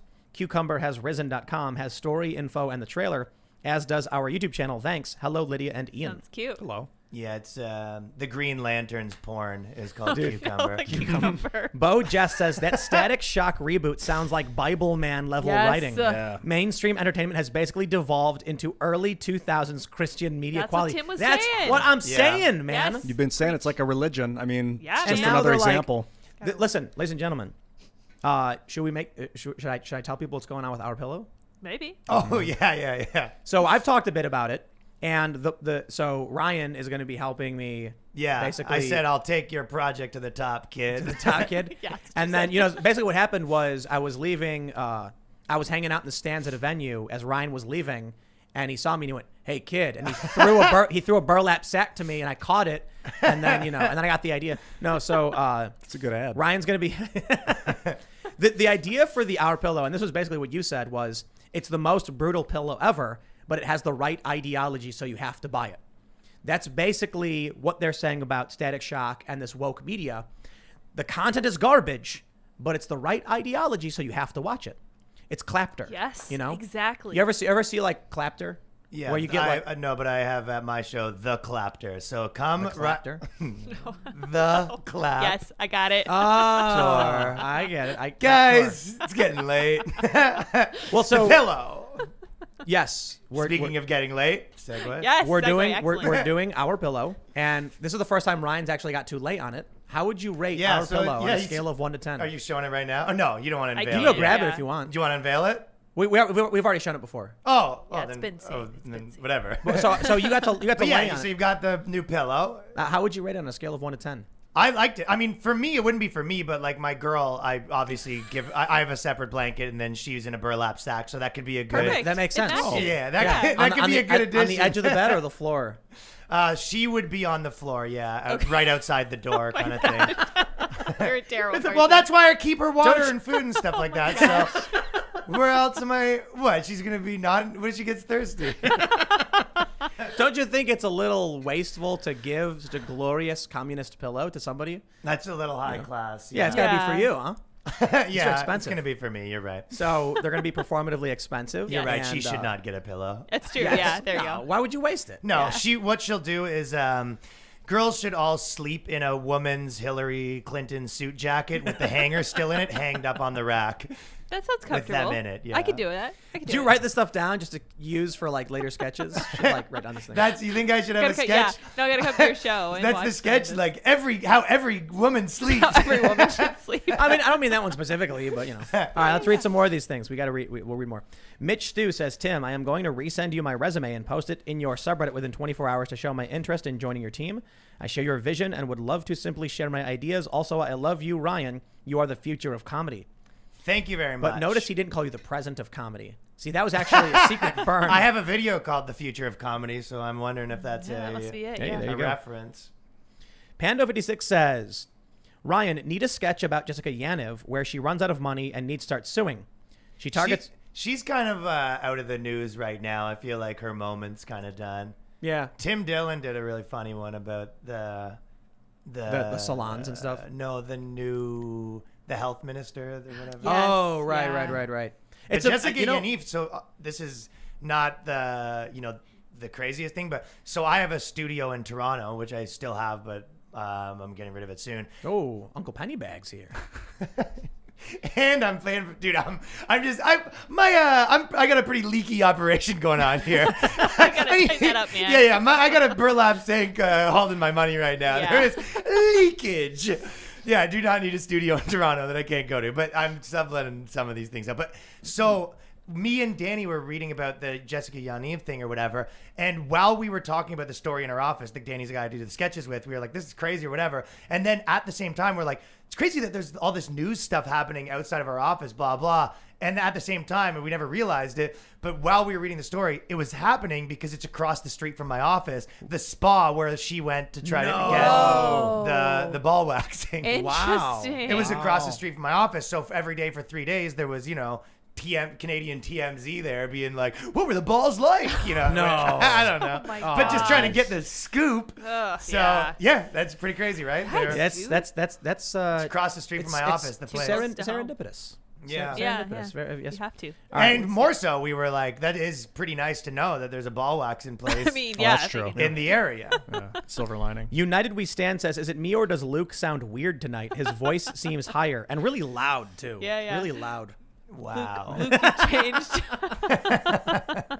All right. Coco Do says, been in the military for 13 plus years. Left ideology over the last decade has infected current leadership to massive degrees. I can't remember a time when color, gender, and race didn't really matter. Now it's the only thing that matters. Secession may be the only option. It's a scary prospect, man. It's That's a very horrifying. scary Watching prospect. the TV show Secession is the only option.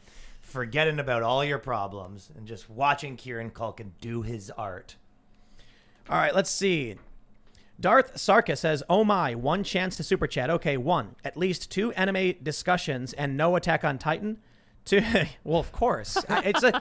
I've watched only a little bit of Attack on Titan. I'm not, good. you know, you like it? You watch I it? like the art. Yeah, Bizarre. I like Attack on Hill better. Have you seen that meme? No. Someone made it. You know what Attack on Titan is? No. It's an anime where there's So like giant weird. monsters that eat people, I guess. No. And Look so like someone bizarre made a meme. humanoids. I was having sex. Yeah. Oh, okay. You're Someone, busy. somebody made a meme where the Titans are King of the Hill characters, and the heroes are like they have like these things on their waist that like Attack shoot on Hill. cords to like propel Right. themselves, Nice. and it's Hank Hill and he's holding spatulas and it says Attack on Hill, and the Titan is Bill Dauterive. It's really good. He says, Tim, if I send you this gift, will you pronounce GIF like normal people do? 3, Nazis only have those symbols because we let them. That's true. The creator of the GIF said it was pronounced GIF. So I don't. We've had this conversation before. I'd be down to bring it back. So many times. Is it GIF or GIF? Fight it out. Biff, I believe it was. The Thank G you. is Talked about pronounced before, B. yeah. That Geif. makes more sense. Guy. It's yeah, Geif. like But it is though. Long I mean, eye. that argument. Let's say that you're right that the creator said that. Things do kind of change. It's the new one that everyone says. It's the guy that says potato, and you go. And you go, Okay, oh, and you go, it's whatever. actually originally pronounced like that, and you go, get the hell out of here. Like, yeah, well, pretty it's not much. anymore. Yeah. Eric Miller says, Ryan, you should do a follow-up to the voting wrong turned me white, where the guy sees the Coca-Cola ad, drinks the Coke, and it fades to black, and you hear him say, "I'm back, baby." That's pretty funny. That's great. Do you see George Alexopoulos' comic he made about the Coca-Cola thing? Yeah. Oh, wait. No, I didn't. Sorry. I seen the Coca-Cola thing. So George Alexopoulos, who does these paintings we have, Okay. G Prime 85 on social media. It's a white woman renouncing whiteness and being baptized in Coke, and then she comes up and she's covered in Coke, so her skin's Yeah. like darker. Oh, George. Yep, Love yep. Yeah, Coca-Cola. Dylan Bastarash says, "How dare you sully the name of Bible Man?" How did he get Easy. his powers from the Bible? I don't know. Lanius Shrike says, "If you think religious kids shows suck, you've probably never seen Five-ish." What is that? Is I've that not heard of that. is that good?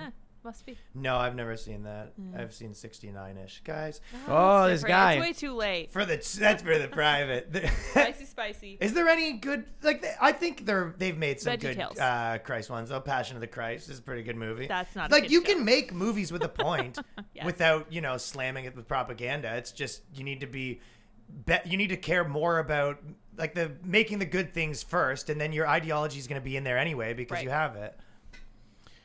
All right, let's see. Recto says, "Did you guys buy the name. dip in crypto? 5-digit BTC, what a gift." Ian said 50 words on this episode, silenced by Big Tim. LMAO. What if Ian just randomly screamed in the mic in the middle of an episode and then 2 hours of death glare? Okay. I'll do that. No. I mean, put me him and up Tim to are it. both pretty talky. That's a Yeah. It's All right, highly let's see. entertaining. I did not buy the dip on crypto. However, I have some crypto proxies. And my boy Danny Polishchuk, who has a podcast that he talks about this stuff, he's been buying and selling crypto trading cards, which is hilarious to me. So it's essentially crypto cards, Oh, yeah. but they don't exist except for on right. the blockchain. There's Oh, yeah? no physical copy. Yeah. I've heard about that. He's into all sorts of that stuff. Yeah, the NFT stuff, the non-fungible Yeah. tokens. Alex Grindelin says, "Tim, when you lived in Fremont, did you ever go to the Improv Comedy Club there, Comedy Sports? Maybe when you lived in Seattle, it was over in Ballard." I did not. I did go to a record store every so often and talk to some of the people there. That was a long time ago, so I'm not like it's like 14 years ago, so I don't know where it was. The Miami Improv, did they say? The what? No, it Improv? was like over in Fremont? West Coast. Fremont? Chicago? He's Well, in it. Seattle. Oh. Yeah. Let's see. Trip Suck says, "They've ruined my favorite superhero. Ryan, never change. Tim, many liberals just like me watch this show. Your listeners are not only on the right." Oh, that I know. I suppose we did a poll and found I think the biggest group of people who watched my regular YouTube content was libertarian. Mm-hmm. And then it was like moderate conservative, followed by liberal. And then it was followed by, I can't remember. We talked about it quite a bit, but there actually were social justice warrior, like far leftists, like 2 or 3% of the people polled said they watched my show. Yeah. And that's where they were. And that's why, like, I mention this sometimes. I went to Portland and I actually had some Antifa people like fist bump me and say, don't let anybody know. Like, you do good work. That's funny. Yeah. The world's way more unified than it seems. Uh-oh. Did it jump? It jumped. But I said uh-oh because someone said, Bobby Bob says Tim's parking lot will never be the same without its hobo. It's true. Aw. I'm sad every time I see it. Uncle Eddie. Uncle It's Eddie. cousin Eddie, yeah, from... So yeah, Luke's on vacation. Yeah. Yeah. It may be permanent because that dude's basically a vagabond. That's the right word, right? Yeah. Yeah, like he just travels around. Traipses around. he Yeah. lives where he ski goes bum. and goes where he lives. Ski bum. Except he's got like a big truck and a mobile and like an RV, Not so like it's actually homeless. pretty nice. Oh yeah, it's fancy traveling. Yeah, dude, it's Super awesome. It's like a champagne socialist traveling. Where Pretty you- much. Yeah. Yep. Glamping. Yep. Champagne vagabonding. Yes. Perfect. What's the book? Yeah, he's got Jack Kerouac, but it's you know the fancy hard copy. All right, Mara's Exalted says, "Hey crew, been watching every night after work. Big fan of the show. Lids is an underrated source of info. Oh, thank I'm you. a Canadian music artist and would love to help out any music endeavors. Also have a song called Smollett that rap fans may enjoy." Interesting. You know, I have 1,000,001 songs. If I was to actually write down every song I've ever written, it's probably of viable completed songs, several hundred. There's probably thousands of some type of song with like melodic, but not like written out. But we are working on a new one, which will probably never get done because all the songs we were originally working on, because we did Will of the People, well, we just bounce around too much. I think we'll get this one done though. Punk rock for Biden. Yes. Yep. It is. You know, we want it to be. It's double punk because normally punk is supposed to be like anti-establishment, right? Yeah. And so we're the anti-establishment. So it's like inadvertently pro-Biden because we don't want to conform to the non-conformists who don't want to conform to Biden. So it's unironically pro-Biden actually as a statement against That's what they call sub-punk. sub-punk. Yeah, are you a drummer? Yeah. Yeah, we should jam next time you're in town. We just got a kit. I think it's on Okay, the way cool. right now. It's half here. Nice. Yeah. Oh, it's going to be loud. Half's Wait, all you I play need, drums? bro. Yeah. Really? Yeah, he did So last time. Remember? and James O'Keefe, what does he play? He sings. He sings, Yeah. and Jack Posobiec plays bass. Yeah. And we'll get Ryan He Long looks on like. drums. I think we talked about that. I did Jack's thing, and he was telling me that. Yeah, he's a and bass we'll player. make a super group, and we'll call it the Far Right. Perfect. That's the I name. identify politically as a comedian. That's right. Thank you very much. Ryan Keep Long. your and- labels off of me. That's what I say The to girls, far and right. that's what I say to you politics people. There you go. Fair. All right, let's see. George D says, Tim, with Australia, you have to separate what's going on. In Melbourne, under Dictator Dan and the rest of Australia, apart from Melbourne, we are living life back to normal, no curfew, no masks, and everything open. Oh, is that the one I said? Okay. But you have to understand, too, when they say outside of Melbourne, everybody knows that you have Melbourne and then you have the outback. That's it. That's Right. all Australia is. So you live in a city or you ride kangaroo. Yeah. That's all. That's how it works. There was I'm kidding, by the way, but there was a really funny podcast, I guess, Rose Byrne, who is she's an Australian actress. And it was really funny because, so we had Sydney Watson on the show. Do you know who Sydney Watson is? No. She's Australian. And we did like a whole bonus segment where we just asked her about kangaroo and like, awesome. Grilled her about and kangaroos. she was answering it. But then the segment Rose Byrne did on this other podcast, she was like, I grew up in a city. I have no idea what it's like in the middle of nowhere with these animals. Stop asking me. If you ask me, I will snap. If you ask me about a kangaroo. And I saw that, I started laughing because we literally were like, Sydney, tell us about kangaroos. Kangaroo. Yeah. She Fine couldn't. then. Tell us about didgeridoo. All right, fine. I have 3 It would be didgeridoos. like, could you imagine if an Australian person came and said, tell us about the bison? Hey, You'd yeah. be like, I don't know. know. I drove past one time. Yeah. It was crazy. They have Big. horns. And like All right. apparently you can get them to eat. But if you tell me, like, you know, some of the Canadian stereotypes, Moose. like, You say maybe a not boot- the animals as much, but, you know, whatever, syrup hockey, or- syrup, yeah. like, I kind of, stereotypes know, are kind of true. Fresh Yeah. maple That's why syrup. they exist. Have you Yeah. had fresh maple syrup from the tree? Yeah. Yeah, and, but like, you funnel haven't? cakes and all that stuff. Wait, yeah. we have that So, here no. too, though. Not like right out of the tree. No, but I've Yes, got- we do. Come on, yeah. Yeah, No, I we haven't absolutely had do. it right out of the tree. Like, that would be like a school trip would be a cliche when I- thing like that, where you go and snowshoe around with your class or some great. crap. But And when then- I Yeah, That's that actually Canadian. happens. no, I did that in Illinois. We went and like there's maple trees everywhere. Illinois is basically Canada. bro. Okay. Yeah, basically, I guess. yeah. Illinois. Yeah. I'm It- from Illinois. Ohio. Hey, yeah. The Great Lakes separated us.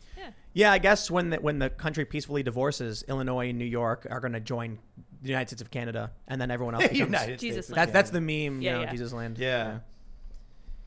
All right, let's see. Eric Wright says, curious about everyone's favorite animal and a brief explanation, including Lydia. Keep up the great work, team. Ryan, favorite animal? A woman, I'd say, is mine. Really interesting. That's very intelligent favorite answer. animal. It's very edgy. It's one of those. What if you said human and you're just done with it? Yeah. I don't know. Okay, you go first. You come back. Well, I'm going going to to talk about. I'm going to say the gorilla. And gorilla? if you haven't had a chance, Yeah, look at check that. out this gorilla. There it is. Ian's favorite You animal. can pick this T-shirt up on I think on Timcast.com /shop. Not Or go up- slash shop. no, it's You not- go to just click the timcast.com button. and click shop. I'm a gorilla. It's actually a monkey, but I mean I don't really. Sometimes I wonder about Monkey, the what do you- difference. Oh, you the like monkey's my monkeys. favorite. I just like the primates. That's You a know, the pretty cool intelligence in animal. their eyes. Yeah, pretty cool. Final Monkey's answer. pretty sweet. I What are guess you, Tim, a lizard guy? No, I guess I don't really have one. He's But a if I lizard man. had to pick, I'd say crows. Crows What? are cool. They're super Are you serious? smart. They're in the yeah. top 10 smartest animal on the planet. Crows Okay. and rats. They super smart. you can speak English to them. You can teach them things. Okay. Yeah, it's crazy. And you ever hear the story about the little girl? A better story. There was a woman who used to go hiking and taking photos, and she would leave food for the crows. One day she dropped her camera lens cap, and when she came home, it was laying on her stairs. Oh my god. They brought it back. The for crow saw she dropped it, picked it up, and brought it to her house So and left it great. for her. They were doing I don't research. know if you heard about on the set of The Crow. Yeah, Brandon Lee, man, tragic story. But, we'll leave it there. No, but There hold was on. another thing that dropped. There was a, jeez, dude. No, I was just saying one of the grips was a rapper, Yeah, so he yeah, dropped yeah. like super. That's fat right, lyrics. that's It right. honestly had Cool. nothing to do with. There what was you were talking there were about. some researchers. I think they were at Syracuse, and they would capture crows to use in research, and they learned that if you engage in this, you have to wear a mask, because the crows would never forget Yeah, they that you were the remember. one who Wow. captured them and subjected them to experiments, and Okay. like. So they would tell their friends, and they would like poop on people and like harass them. No joke. Crows are legit smart. There was a guy who invented a crow vending machine. Brilliant. He basically set up this machine where there was a plate, like an attachment full of covered in You food. Put money in and get a crow. Well, the Yeah, crow, that's how it works. the crow would land on it. They would eat the food, and then crows sweep the ground when there's no food left, and they knocked the coins into the machine, which made more nuts come out. Yeah. Then he put coins on the ground, and so when the coins were gone, the crows would jump down, grab the coins, fly up, and put them in the machine and get nuts. Once that was gone, they would fly around the neighborhood looking for loose change. Wow. Bring Instead them of back, food. and he said his total profit was going to be in this like somewhere in like 86 cents. Oh my god. But Wow. he effectively trained the crows To find pick money up- for him. Yeah, that's That's cool. amazing It's stuff. better than buying a metal detector. That's awesome. Yeah, Yeah, I love it. It is. So Ryan, what's your favorite animal? Okay, my favorite animal is sloth. Those are cool. Yeah. How about a sloth? I did a report on those in high school. Sloths. Yeah, you did. Sloths are cool. Their defense mechanism is basically just not moving. Yes. And I like that they're kind of the bad boy because everyone trashes them. Like, oh. What do you mean? Everybody loves You're them. so No, slow. it's like lazy One of sloths. the 7 deadly Yeah, it's a sins. sin. Yeah. Two-toed or three-toed? Or is it three-toed or four-toed? How about 3? Yeah, three-toed sloth. We've got. All right, hold on. Riveting stuff here. We got a on the bunch. podcast. We got a bunch of important information. Check it out. 56th Crusader says Bible Man got his powers from his obedience to God. They gave him a Robin-esque sidekick in the 2nd or 3rd episode. Not as good as Angel Wars, in my opinion. Interesting. And Carnacle Blackburn says Bible Man's lightsaber is powered by faith. Huh. I loved him and VeggieTales growing up. Also, 321 Penguins. Kevin is GOAT. Bible Man is so bad it's good. I want to watch Bible Man. I liked VeggieTales. I want to watch it. Yeah, I'm gonna check it out. Yeah, I'll definitely watch Bible Man. Sure. It's yeah. gonna be like, I bet you could take Bible Man and the new Black Lives Matter Static Shock and be like, I see similarities Same, in how it's like yeah. all about ideology. Yeah, maybe. He's like, the police were tear gassing me because I was doing the right thing. Now I have power. That'd be cool if he lost his power, if he stopped believing in the right, doing Yeah. the right thing. I mean, that's probably going to happen. Someone's going to be like, you know what I think is really happening, to be honest? There's probably a bunch of young woke people, and there's like checked out Gen Xers who are sitting there with their eyes half closed. And then the person's like, I got an idea. He's Black Lives Matter protesting, gets his powers. And the boss is just like, oh, yeah, whatever. We're gonna sell so You know what many copies. the trick that they're like a lot of these things are missing, and I watched because I see movies that do this kind of stuff and they're fine. And you ever watch a conversation and they like you have an argument and they're not addressing like the other side. You're like, no, that's not what they think. Kind of thing. Right. Where it's the same thing when where they treat other people like not humans. Like there was this one movie, I can't remember what it's called, but it was like a black dude. He got out of jail and the cops were kind of the enemies and they'd killed a guy. But then they also showed the cop what he looks like as a human. So he went back and basically felt like he didn't know what to do, and he kind of was going through, and his wife was leaving him, and this guy's life sucked. And then they showed the third person, which was the friend and his girlfriend. They were able to humanize the other side. I was very like, and I think that in comedy, so many times they write other people right now like they hate them, and you can't write people like you hate them. So that's why people's Trump's impressions were so bad, because it's just, oh, I'm a friggin' idiot. Yeah, And it's I like, think you're right. Yeah, like Family Guy's Trump episode. It was just, they made him tiny hands with a bright orange face, and it was like, dude, on the nose. just man. a little much of a character. But that's not really, there's funny parts about everyone, but you need to like contain the humanity.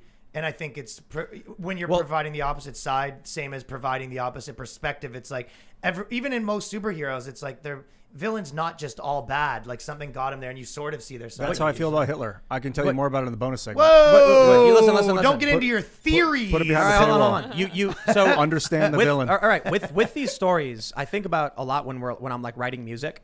You can't just tell the audience what's happening.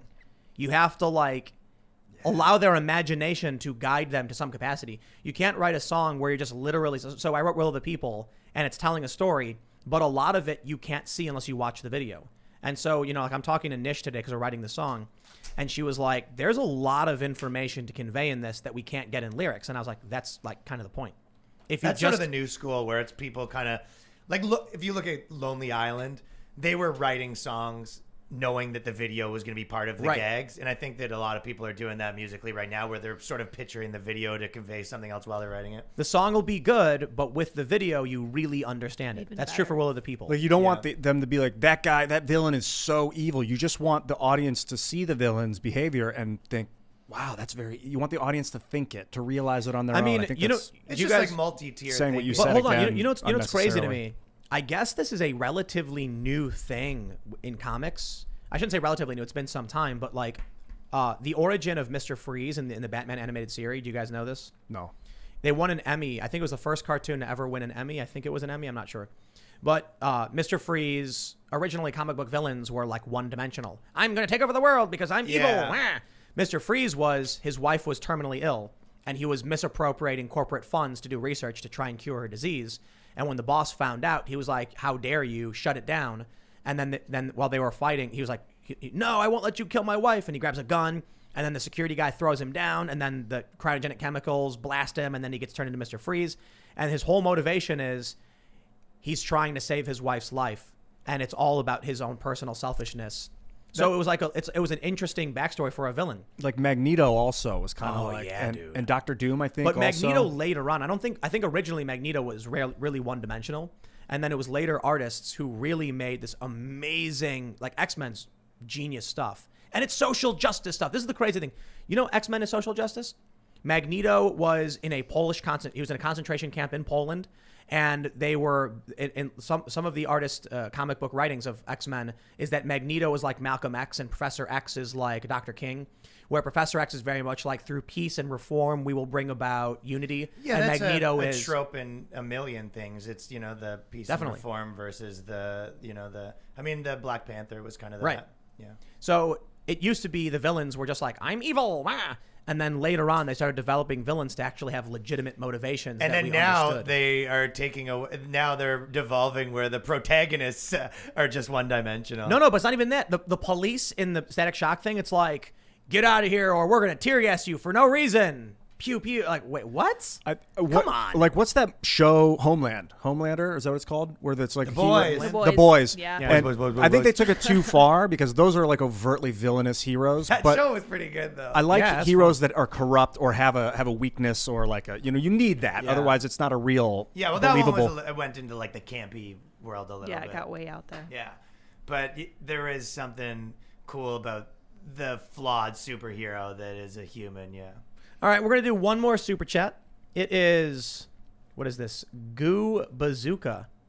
Pangolins are the coolest animals. They're very cool. That's right. Oh, wait. I'm sorry. There's one more. Scott Gosnell says, I live in Oklahoma. When someone asks me about buffaloes, I just say that their wings taste like chicken. Ha Ladies and gentlemen, thank you so much for hanging out. Make sure you come back. We're live Monday through Friday at 8 p.m. Go to timcast.com because in about an hour we should have the members exclusive segment will be up then. And you can follow me on all social media at Timcast. My other YouTube channels are youtube.com/Timcast and youtube.com/TimcastNews.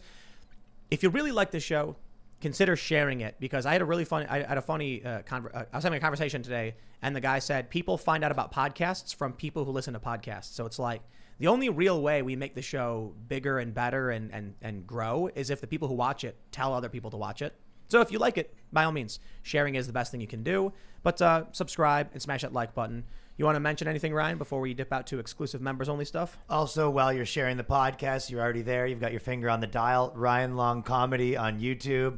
Patreon.com/TheBoysCast, which is also my podcast, The Boys Cast. Lots of dates coming up soon. And the main ones, everything's at Ryan Long Comedy, including my website. But we're going to be, for anyone that's watching right now, we're going to Florida, and we're doing Tampa and Orlando in March. Right on. Great. You can also follow my my network at iancrossland.net, where you can purchase some paraphernalia. Free the code. Free the code, baby. Yeah. As well as donate if you'd like to support the cause and the movement of me. But yeah, have some fun. The bowel movement. It's so great to have you here, brother. Thanks, you guys. And then there's me in the corner. I'm Sour Patch Lids on Twitter and Minds. And then I'm Real Sour Patch Lids on Gab and Instagram. We will see you all over at timcast.com. Thanks for hanging out. Bye, guys.